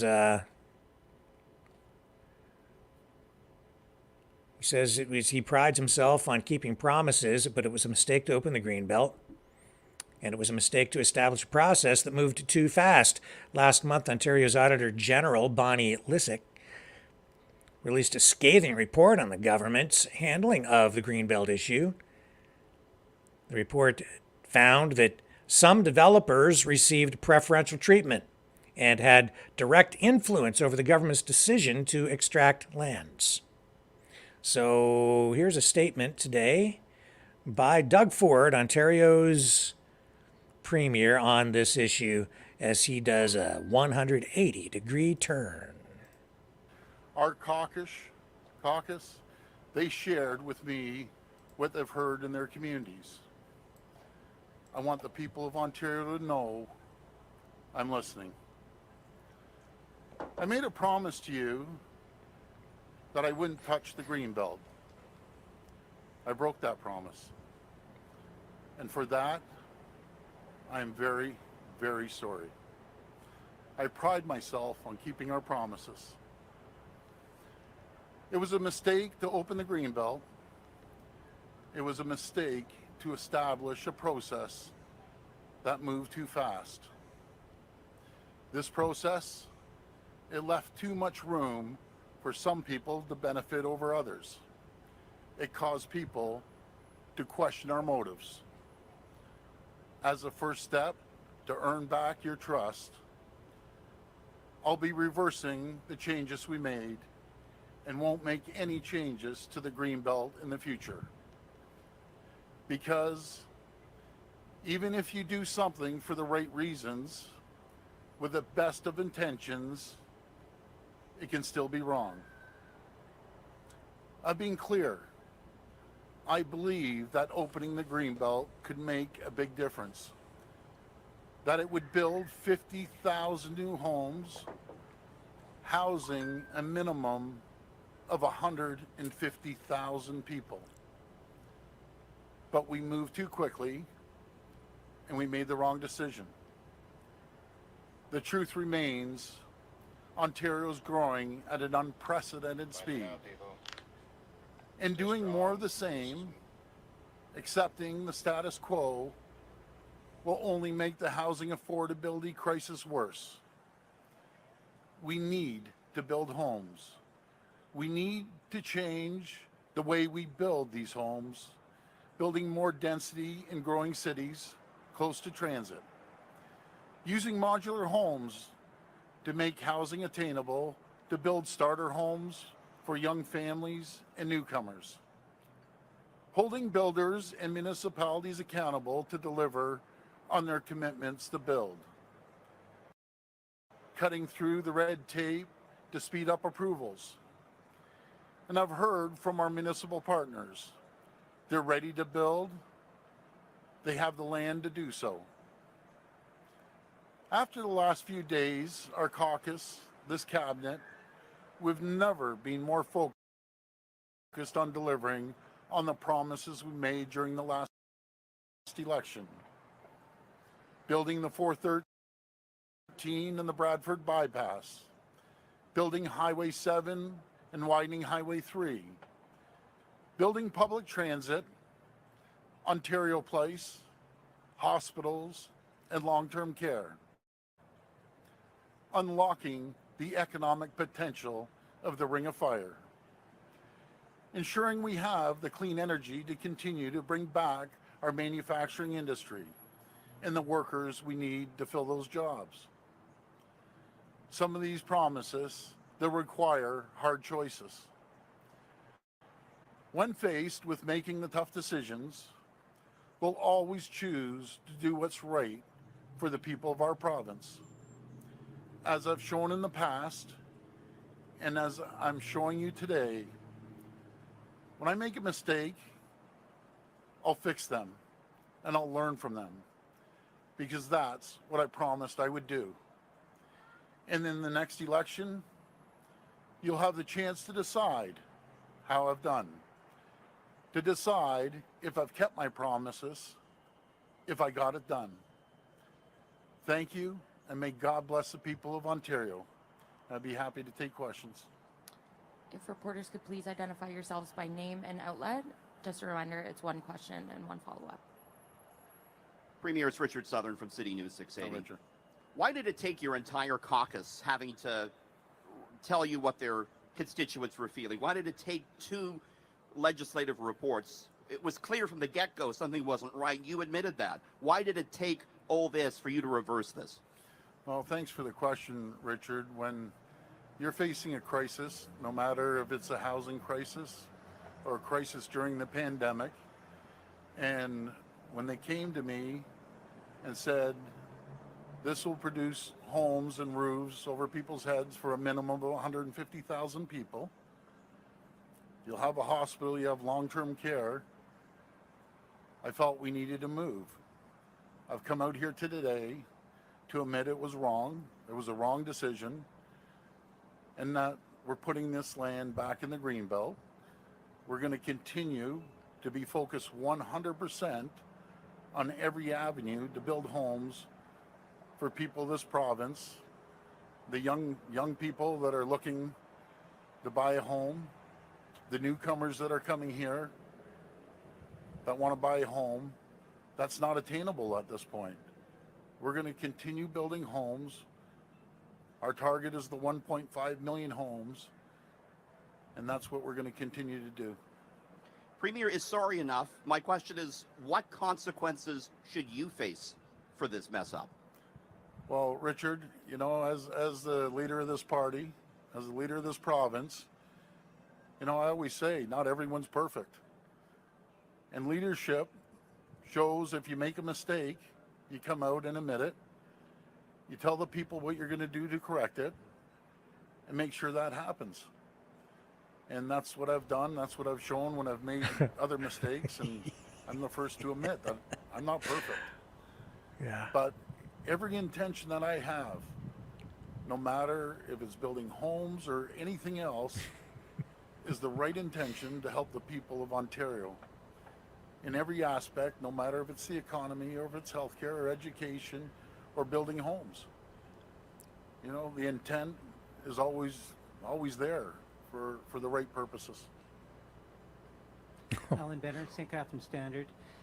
Just wondered if targets for local municipalities will remain as far as building new homes are concerned, and if they might be impacted by the elimination of the Greenbelt properties. No, thank you for that question. The targets will remain the same. We want to work collaboratively with our municipalities. There's a lot of municipalities are really excited about building more homes. And there are a few municipalities that don't want to build higher, they don't want to build wider, they don't want to build at all. Those municipalities, all of them, need to be held accountable. We'll be publishing frequently the targets that we've set out and the targets where the municipalities, if they've achieved their goal or if they're falling behind their goal, but we all have to pitch in. As you've heard, I kept using the number of 504,000 people.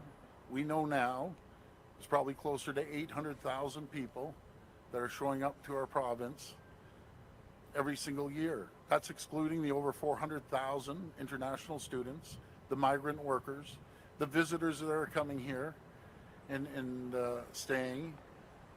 We're going to continue to make sure that we use every avenue and every tool in our toolbox to build homes.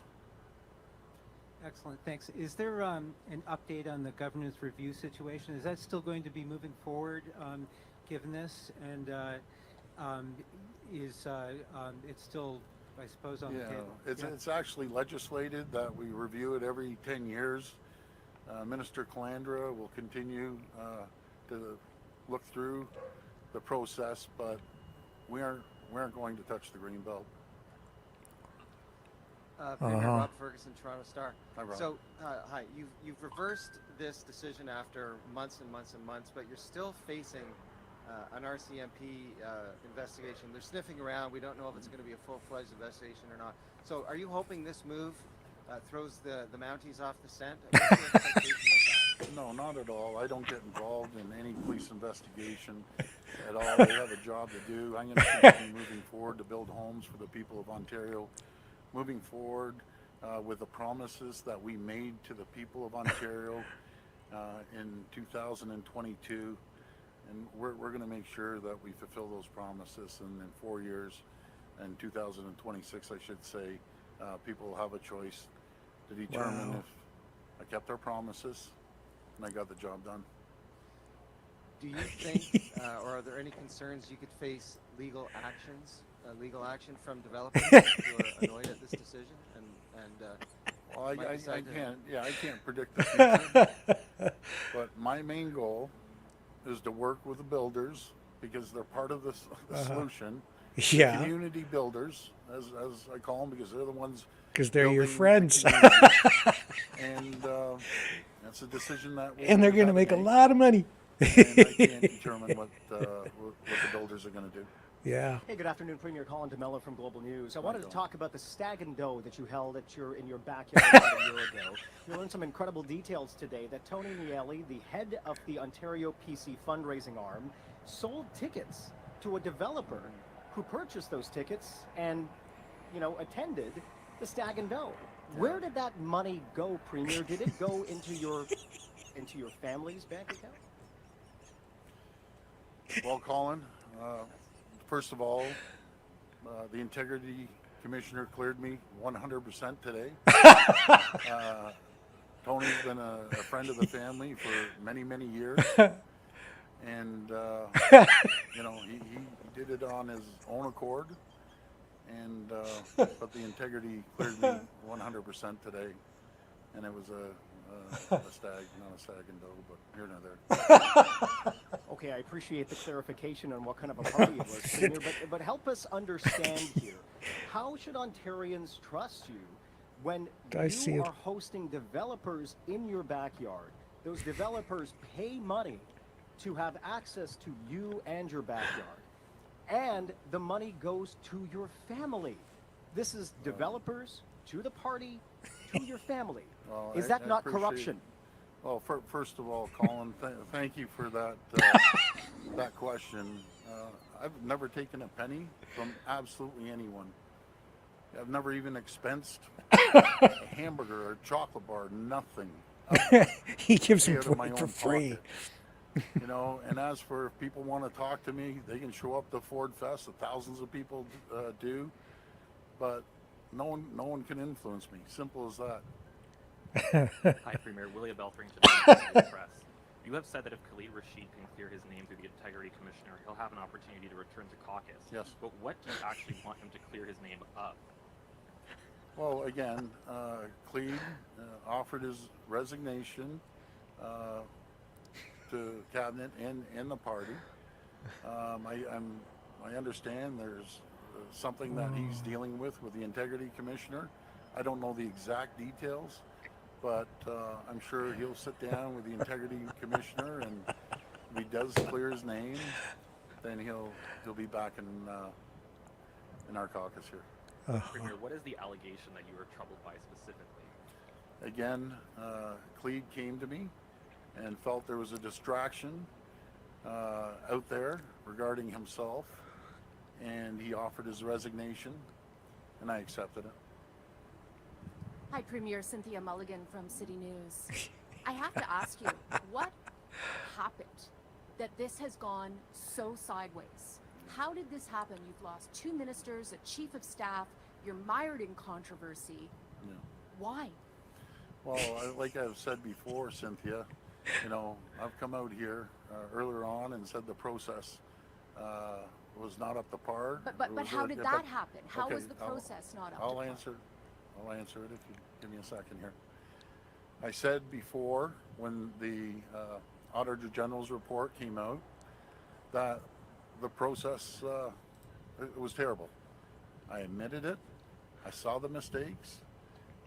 We took the recommendations. Now we're taking the last recommendation from the Auditor General's report, and we're going to put land back into the Greenbelt. And I'm here to acknowledge it was a mistake. I'm here to apologize to the people, and we're going to move forward and continue building homes.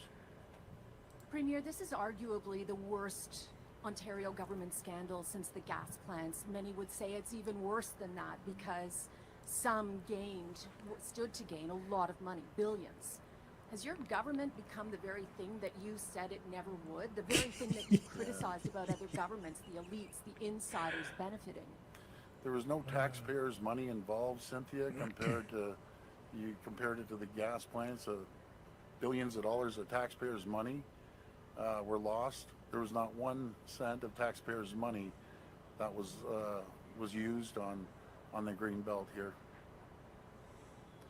Hi, Premier Mike Crowley from CBC. Hi, Mike. It was actually 10 months ago that your cabinet, those people standing behind you, made the decision to remove the land from the green belt.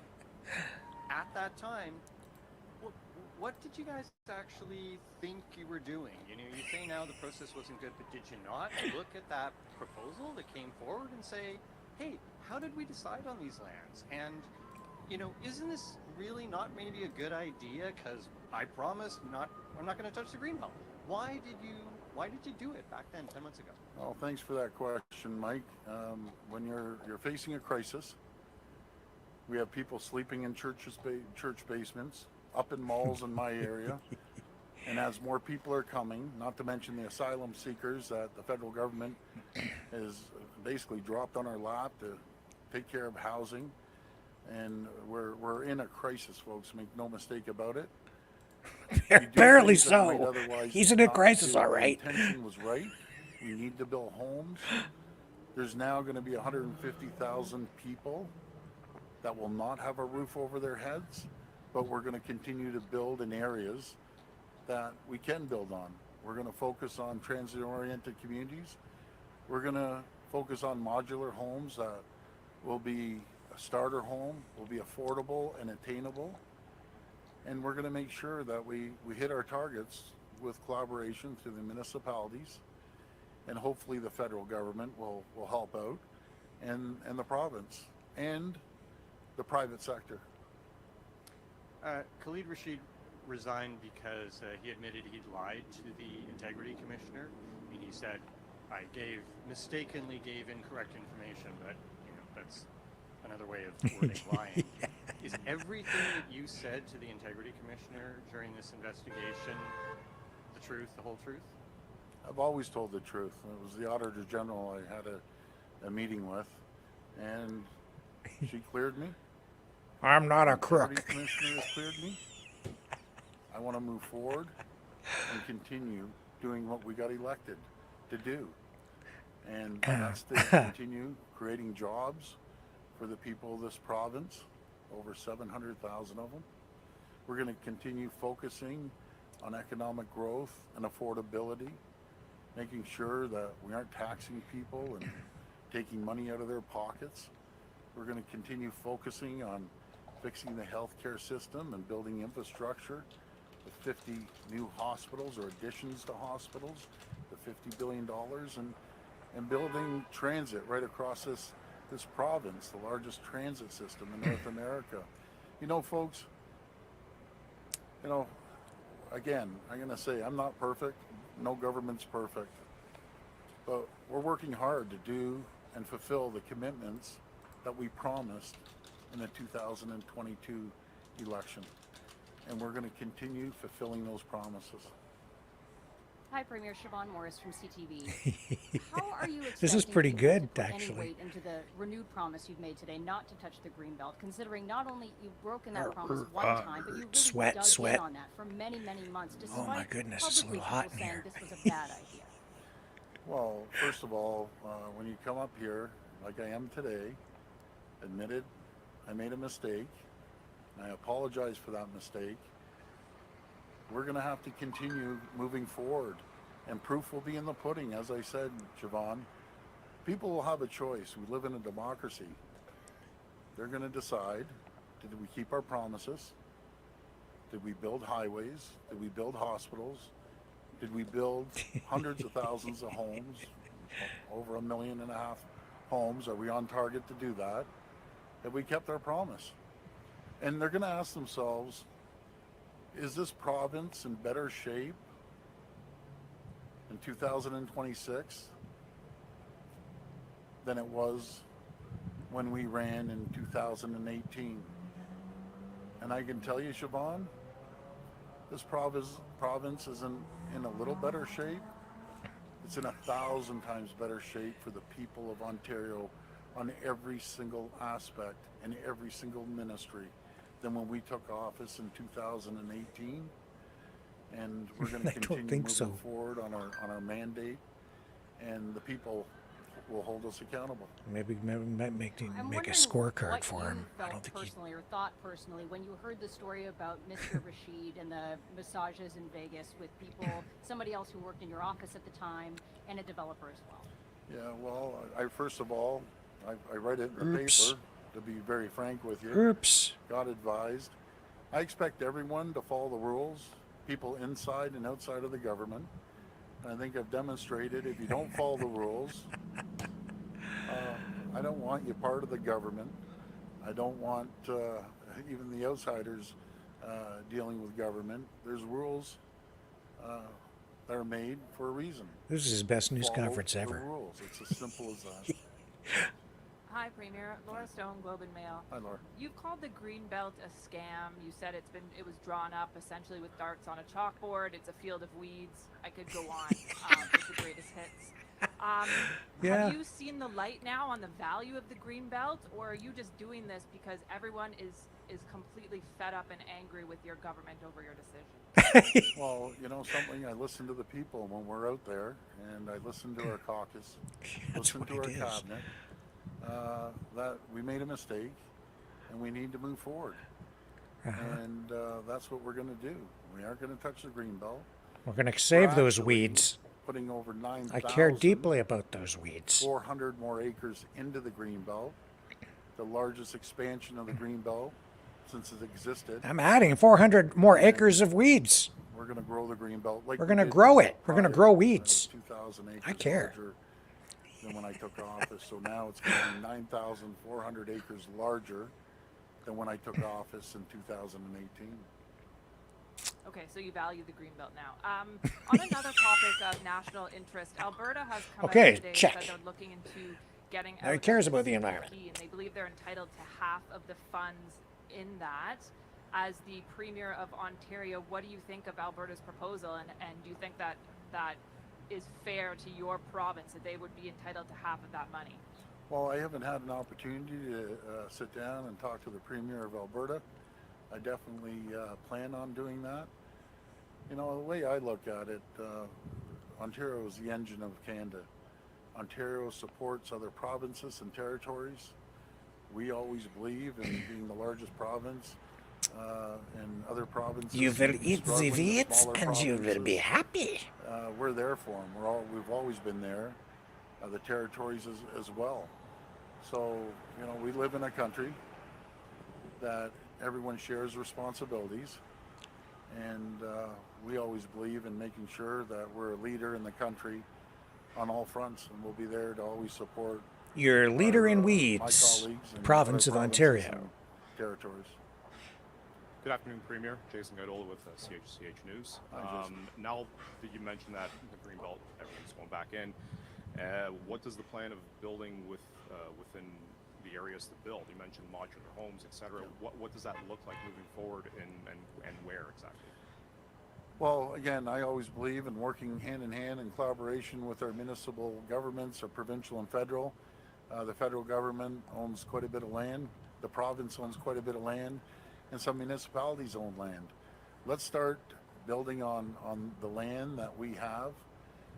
You know, I always say the land, some people call it the dirt, is about 30% of the cost. We're going to make sure that when we have transit, that we build over top of the transit stations and around the transit stations to create density. But not everyone wants That's to what live in a Justin Trudeau condominium. says. You must have We need to increase densification. rental, purpose-built rentals as well, because some people won't be able to afford a home, but they need a place to call home, a roof over their heads. And we're going to do every single thing we can to work with the other two levels of government to continue to build. As I get held accountable, the builders are Oh, you're being held accountable, all right. and so will the municipalities be held accountable to make sure that they hit their targets. We're in a crisis, and there's no more excuses. And going back to reviewing the process, Yeah. does that mean that the developmental fees that were cut, are they going to be returned to municipalities? No, and they weren't cut. You know, that was for nonprofit, you know, purpose-built rentals. They're still going to be able to charge their regular fee on regular development, but we just aren't going to increase it because some municipalities, I'll give you an example. Some municipalities, I'm not going to start calling them He's out. in so much hot Before water. you get a shovel in the ground, their fees are anywhere from $130,000 to $150,000 before you get a shovel in the ground. Yeah. Guess who's paying for that? It's the people, the first-time home buyers, in Yeah. a lot of cases. It's true. They're the ones paying those fees. So they're still going to be able to charge on regular builds, but when it comes to purpose-built rentals, and I'm glad that the federal government followed our lead about getting rid of their They're part of the GST. So now the total HST will be removed on the purpose-built rentals. But what we do need them to do is go one step further. We will match you if you cut the fees, the GST, on starter homes under $500,000. That's how you get things moving. We're willing to do that and help the people, and we need the federal government to do exactly the same thing. This will be the last reporter. Hey, Premier, it's Charlie Bingerton of the Trillium. I'm just wondering if Jay Trudeau continues to work in your office, and if so, what separates his situation from Khalid Rashid's, who resigned over essentially the same set of circumstances? Jay gave his resignation to my chief of staff. Okay, and in returning the land back to the Greenbelt, will the government owe the developers whose lands were removed and that they expected to be able to build houses on anything? And if so, can you explain how much that will cost and if you'll make it public? Well, we'll make it public, that's for sure, but the minister is working through those details, and they'll be public once we find out. So as we wrap up, folks, you know, I just want to tell you, we're going to build as many homes as possible. And again, I want to acknowledge that I made a mistake, and I apologize for that mistake. But we are going to do everything we can. I'm so sorry. For your children. Please forgive for your me. Grandchildren, for newcomers that are coming into this province that want a roof over their head, want a dream of Yeah. home ownership that they wouldn't have been able to do. If Good we luck. hadn't made these decisions moving forward, no matter if it's a development charges or making it easier to move forward and quicker to get a permit, this would never happen. If we just handed it over and did nothing and left it with municipalities, the housing crisis would get worse. We're doing everything in our powers with the proper intentions to have affordable, attainable homes for people in this province. And I thank you for your understanding. Yeah. And again, may God bless the people of Ontario. Thank you so much. Oops. He is in so much hot water. My favorite question was, do you think this will throw the RCMP off the scent? That was great. And he didn't say no. Well, he kind of did, but it was like he didn't deny. It was like, no, he just kind of went off in a different direction. Do you think it'll throw the RCMP off the scent?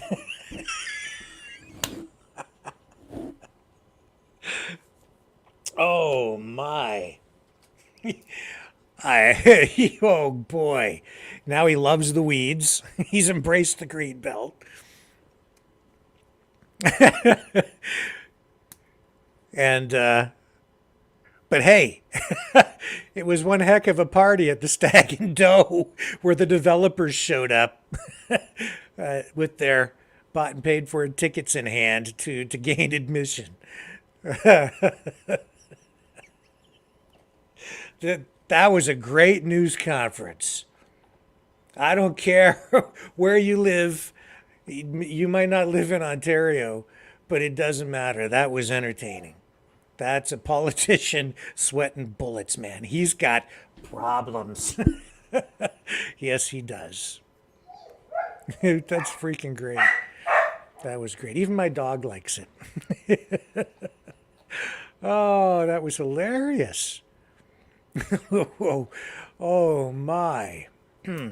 You know, they've got really big problems, though, and this is because our government really is incompetent.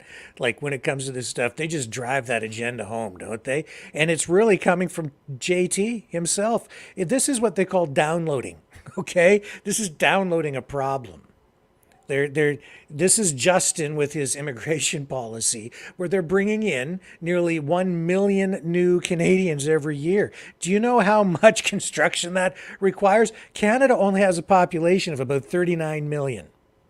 The population of Toronto is about 2.9 million, not even 3 million. So you bring in 1 million more Canadians every single year, you need to build a city the equivalent of 1/3 the size of Toronto, essentially, to accommodate all those new people. You need to, and it's not just houses. You need everything else to go along with that. You need infrastructure, roads, bridges, dams, whatever you need. You need additional food supply, right? You need more agriculture. You need hospitals, more police, more schools. Now, some of the things that they require, they can resurrect or reconstitute, because some things, because of Canada's declining population previously, or because for a while people were having fewer and fewer kids, right? Certainly, certain demographics of Canadians are having fewer kids. So some schools are actually closing because of declining enrollment in some communities. So you can reconstitute those things. But they really need to build a lot more stuff, a lot of new stuff. That's why everything is under so much stress. They're bringing in so many new people through immigration that the Canadian system, all of our systems, our institutions, it's not strong enough. We don't have enough capacity. So you need to build more capacity into everything. And you can't do all of that with all new Canadians, because as they arrive, they may not be certified to work in certain industries. You might bring in doctors, but they might not be qualified or up to the Canadian standards. So they have to go back to school and learn these things. So they're underemployed, and there are all these other issues. Right? It's not just about building houses. It's about building everything that goes with it. Or, as he said, what they're hoping to do is go into densification. That's the word Justin Trudeau used about a week ago.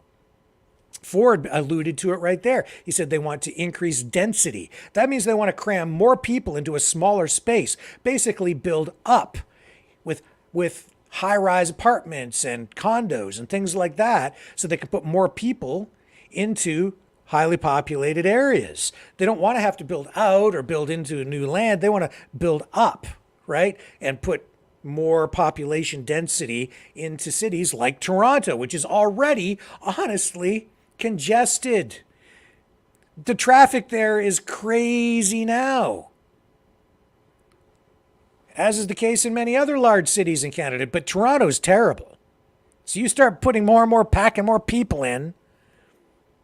That's why I wanted to go into the Greenbelt. And of course, some people are going to make a lot of money by building on that green land that was supposed to be basically preserving nature within certain sections of Ontario. But he's not doing it because he cares about the weeds. He's doing it because they did some polling and he saw the backlash coming in from, the public through the media, and the media's been amping it up through their reporting of all this and connecting dots, and now you're having a news conference where he's asked, do you think that by reversing your decision it will throw the RCMP off the scent? Oh, my goodness. Fantastic news conference. Love that. That's the best one in a long time. I'll be right back. The New World Order. Government overreach. The Great Reset. Mainstream media lies. Now more than ever, independent voices are needed. Donate now at freedomreporters.com. That's freedomreporters.com. Maverick News. The antivirus program for your mind.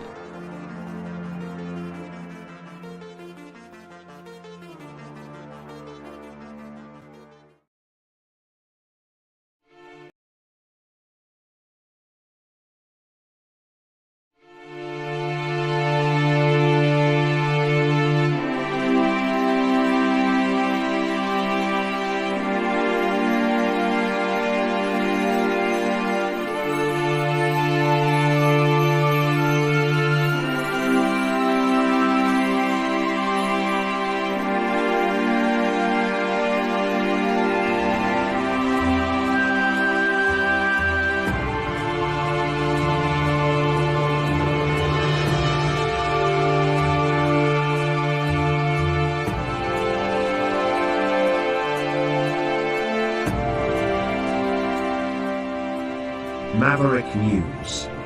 The world is watching.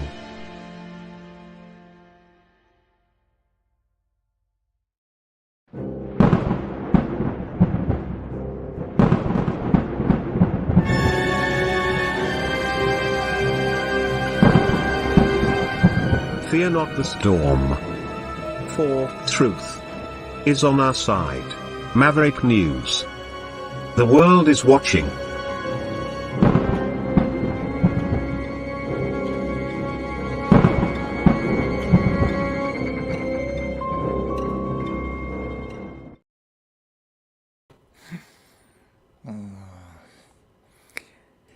So let's head off to international news, shall we?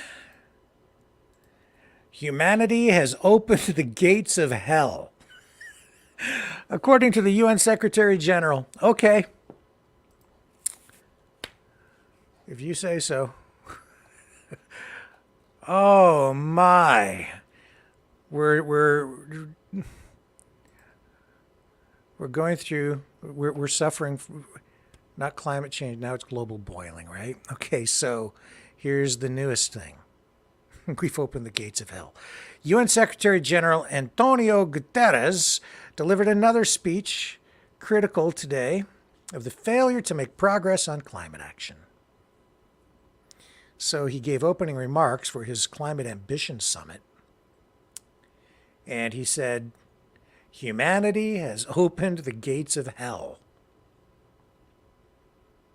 He says we're heading toward a dangerous and unstable world. He says the focus at this thing is climate solutions. He says the task is urgent. He says humanity has opened the gates of hell. Horrendous heat, he says, is having horrendous effects. Distraught farmers watching crops carried away by floods, sweltering temperatures spawning disease, and thousands fleeing in fear as historic fires rage. Climate action is dwarfed by the scale of the challenge. If nothing changes, we are headed towards a 2.8 degree temperature rise, towards a dangerous and unstable world. Really? I've heard different things on that. It was a beautiful day today. It was a beautiful day yesterday, too. Oh, my goodness. The gates of hell have been opened. So we have a clip of him saying this. I'll run it. So, if I'm wrong, we're all dead. Oh, sorry. I shouldn't laugh. I'm sorry. Just, I'm telling you, our governments are run by lunatics. That's my opinion. We'll go with, official word. He's the guy in charge, so he must know. I defer to the experts. Here we go. Okay? Here's this dude. Let's listen to what he says. Humanity has opened the gates of hell. Horrendous heat is having horrendous effects. Distraught farmers watching crops carried away by floods. Sweltering temperatures spawning disease, and thousands fleeing in fear as historic fires rage. The move from fossil fuels to renewables is happening, but we are decades behind. We must make up time lost to foot dragging, arm twisting, and the naked greed of entrenched interests raking in billions from fossil fuels. Okay, whatever.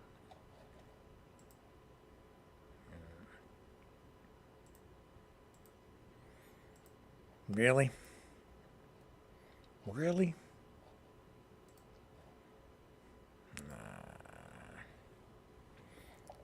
Whatever. Do I have anything else for you tonight? Somehow I think the sun will rise tomorrow. Oh, I have this. How about this? This is from the Before Times. This is completely unrelated to anything at all. This just came up in my Facebook feed tonight. And this is something that it's just from me to you. I think these were cool pictures that I took 9 years ago. Okay, and you know, I was doing a commercial for a client 9 years ago. Things were a lot different around here. I was just running my own little media company, and I had to do a TV commercial for a client. So it was a lighting place. They sell lighting fixtures. I took these shots. I think they're cool. I loved them at the time. I love them now. They're probably not nearly as good as I think they are, but I'm going to share them with you tonight because they came up, and this isn't news, but it is whatever. Okay? I posted these 9 years ago. And here they are today, 9 years later, and I can't believe it has been 9 years since I took these pictures. But I think that's a light fixture. It looks like something out of I don't know, Logan's Run or something.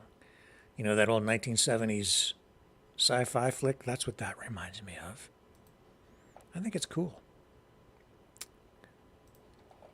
And then there's this one. Yeah. I thought that was pretty cool too. That's a light fixture.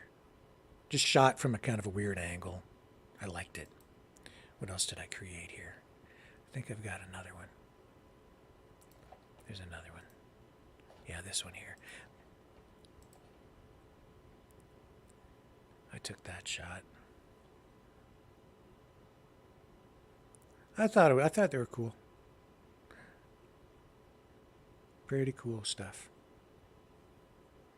I don't know. I hope you appreciate it or like it. Yeah. I don't know. Feel free to heap praise on my photography skills. Okay. Oh, boy. I never thought 9 years ago that I would be sitting here talking about some of the stuff we talk. UFOs, alien creatures discovered and on display in Mexico from 1,000 years ago. Weird stuff. Things seemed more normal back then. Maybe it was just an illusion. Never saw any of this coming. I had other plans, man. I really did. And now we're like right off the rails, aren't we? I wish I could just go back to shooting light fixtures, honestly. But here we are tonight. And talking about, what are these guys? Yeah. So the person who signed that document I showed you is Normand Pilot and Steve Trudeau and Paul Poulin from the First People's Rights Committee. By the way, that's from that document that I showed you. First People's Rights Committee. What the heck is the First People's Rights Committee? It's a common law thing, I think. Let me see. I can't find any reference to it here. The First People's Rights Committee. So, I don't know, man. I don't know who elected them, but I suppose they don't believe in democracy. I don't know. I don't know. Crazy stuff, man. We'll see where that goes. All right, and I am going to run this thing over here. This is already out in the public, so I will run this here. All this related to the Save the Children convoy that apparently is rolling tonight. And I guess some people from various locations have already made it to Ontario, is the latest information that I'm getting. And I have not been able to double verify that, but whatever. I will run this, though, this little clip here.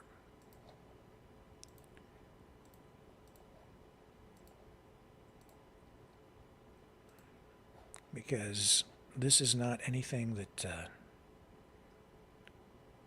This is already out there, and it is public, so I will share it.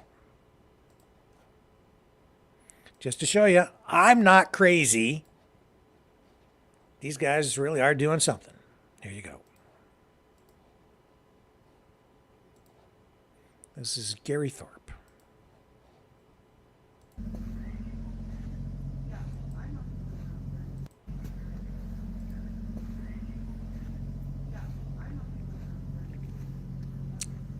Okay, people. You've probably heard, the ones that know, it is time. Second wave. Get ready, people. They're coming. Pass the word. It's about to happen. Bye for now, people. Stay strong. This is time that we have to stay together more than ever now. We weren't given much notice, but it's coming. Get ready. If you want more information, contact your group leaders. They will all know. All right. Pass the word, people. Second wave is on our doorstep. Okay. Bye.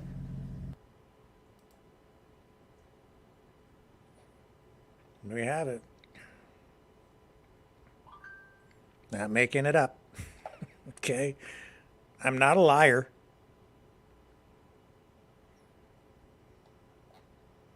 No, I'm not.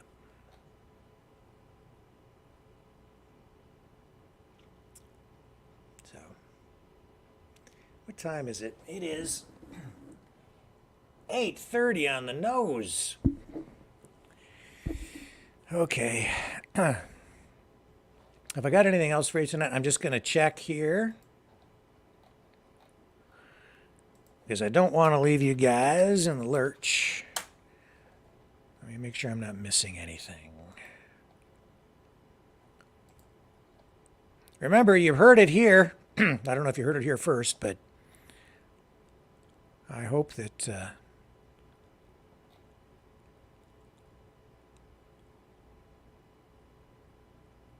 what is that?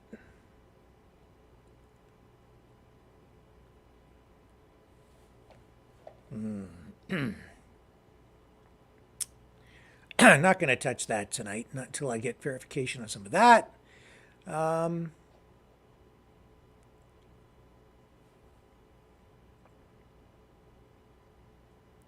And, oh yeah, the United States, I guess they're chiming in on this now. This U.S.-India murder controversy. Let me see if I can get you the clip for that. The U.S. government, I guess, is talking, and we knew this anyway, with officials at the highest levels of the Indian government. And of course, this is all related to accusations from Canadian Prime Minister Justin Trudeau that Indian government agencies may have had links to the murder of a Sikh separatist leader in Canada. That the Indian government, of course, views as a terrorist. And that's the way media in India is characterizing these separatists as terrorists. Canadian government took them in, gave them Canadian citizenship.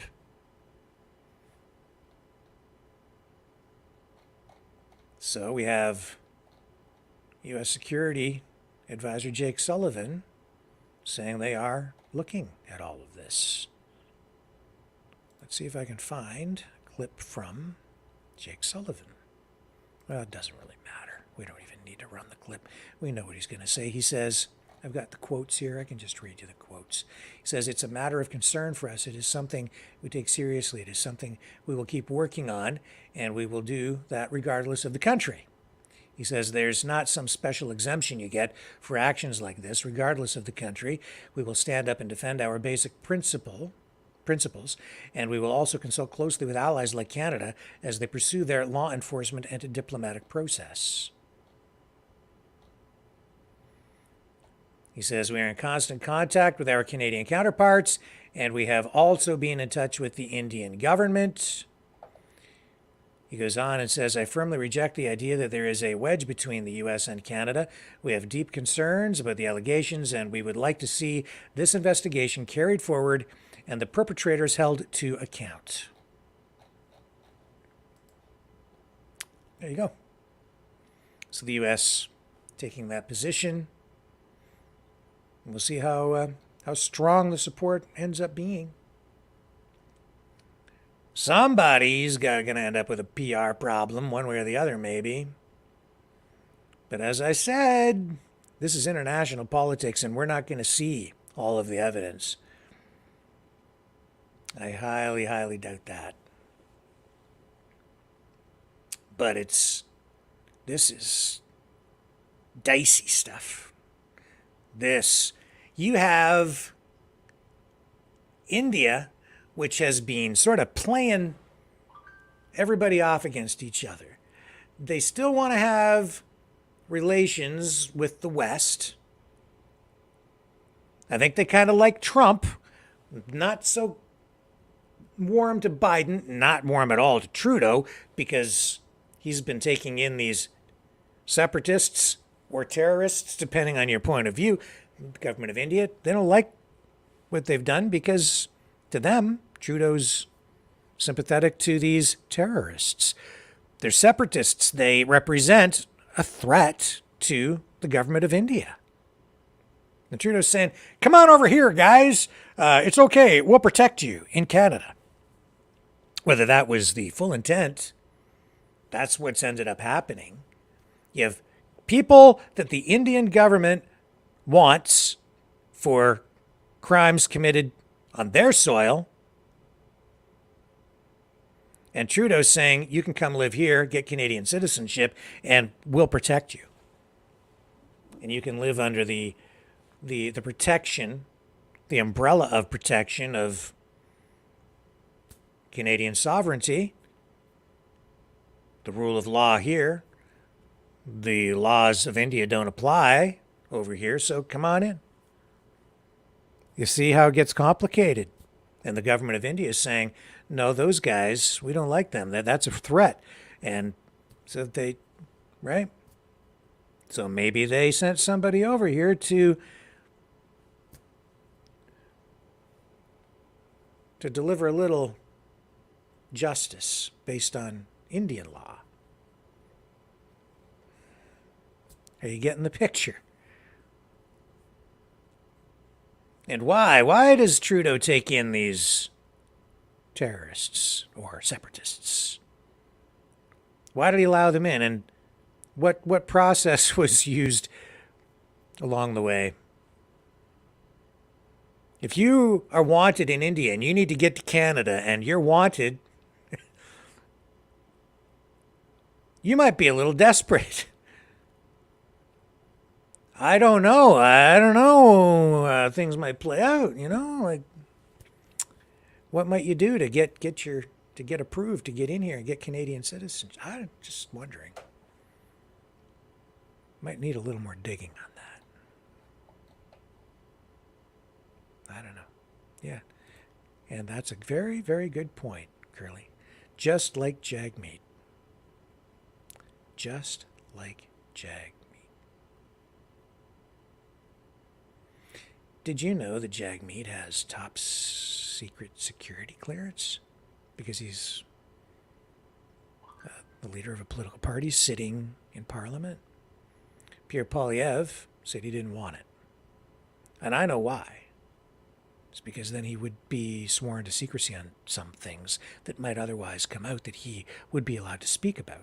So if he got the information through a leak or some other way, then he could speak about it publicly. But if he takes the oath of secrecy so that he can get the security clearance, then there's a whole lot of stuff he's not allowed to talk about, even if he finds out about it. So, because he'll know everything, and if he finds corruption, he might not be able to speak about it with full transparency and in fullness because he has the security clearance that he has agreed not to talk about this stuff. You see how it can be actually a trap? So I think that's why. But Jagmeet's saying he's got full security clearance, and I know that the Indian government's not too happy with him either. But yeah, this goes deep, and it's complicated, and there's a lot of information we don't have and likely never will get. But maybe over time we'll get enough that we'll get a clearer picture of what is really going on here. I don't know who's right, who's wrong. I don't know.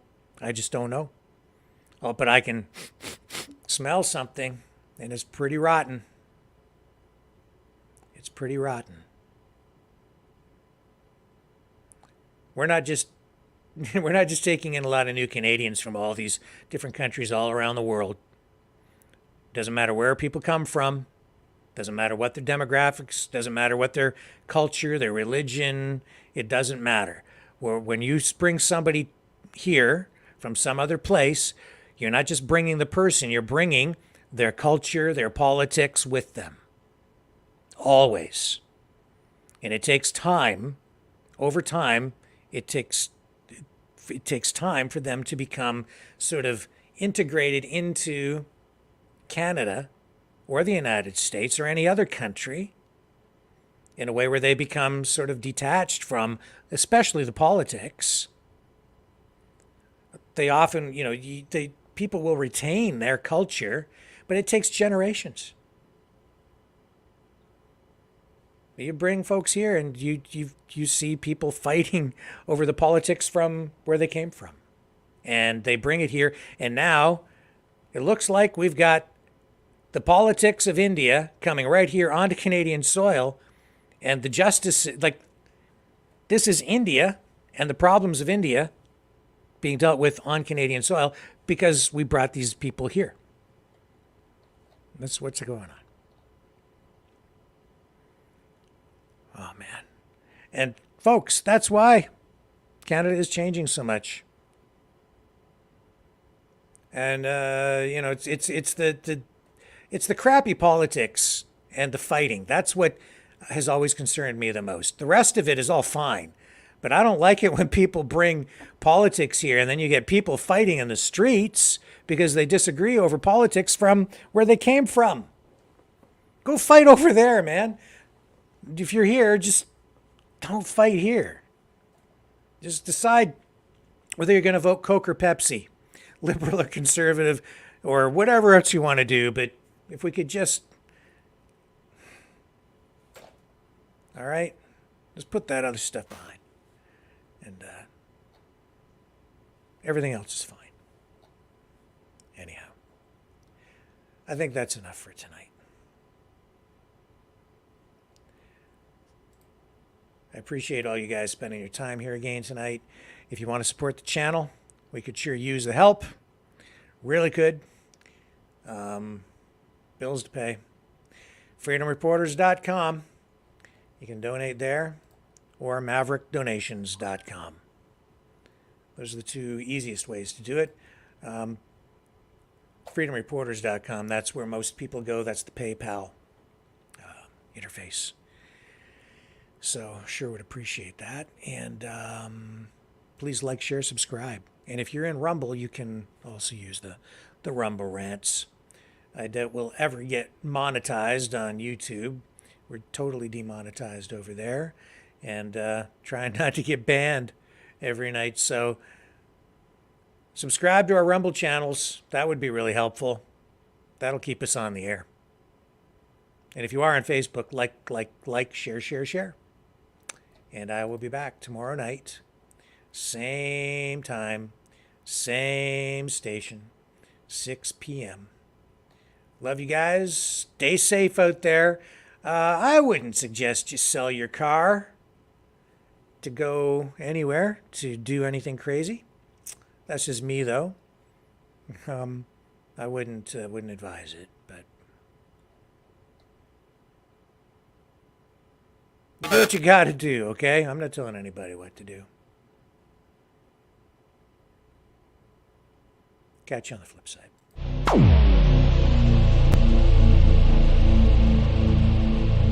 This has been a Maverick Multimedia production.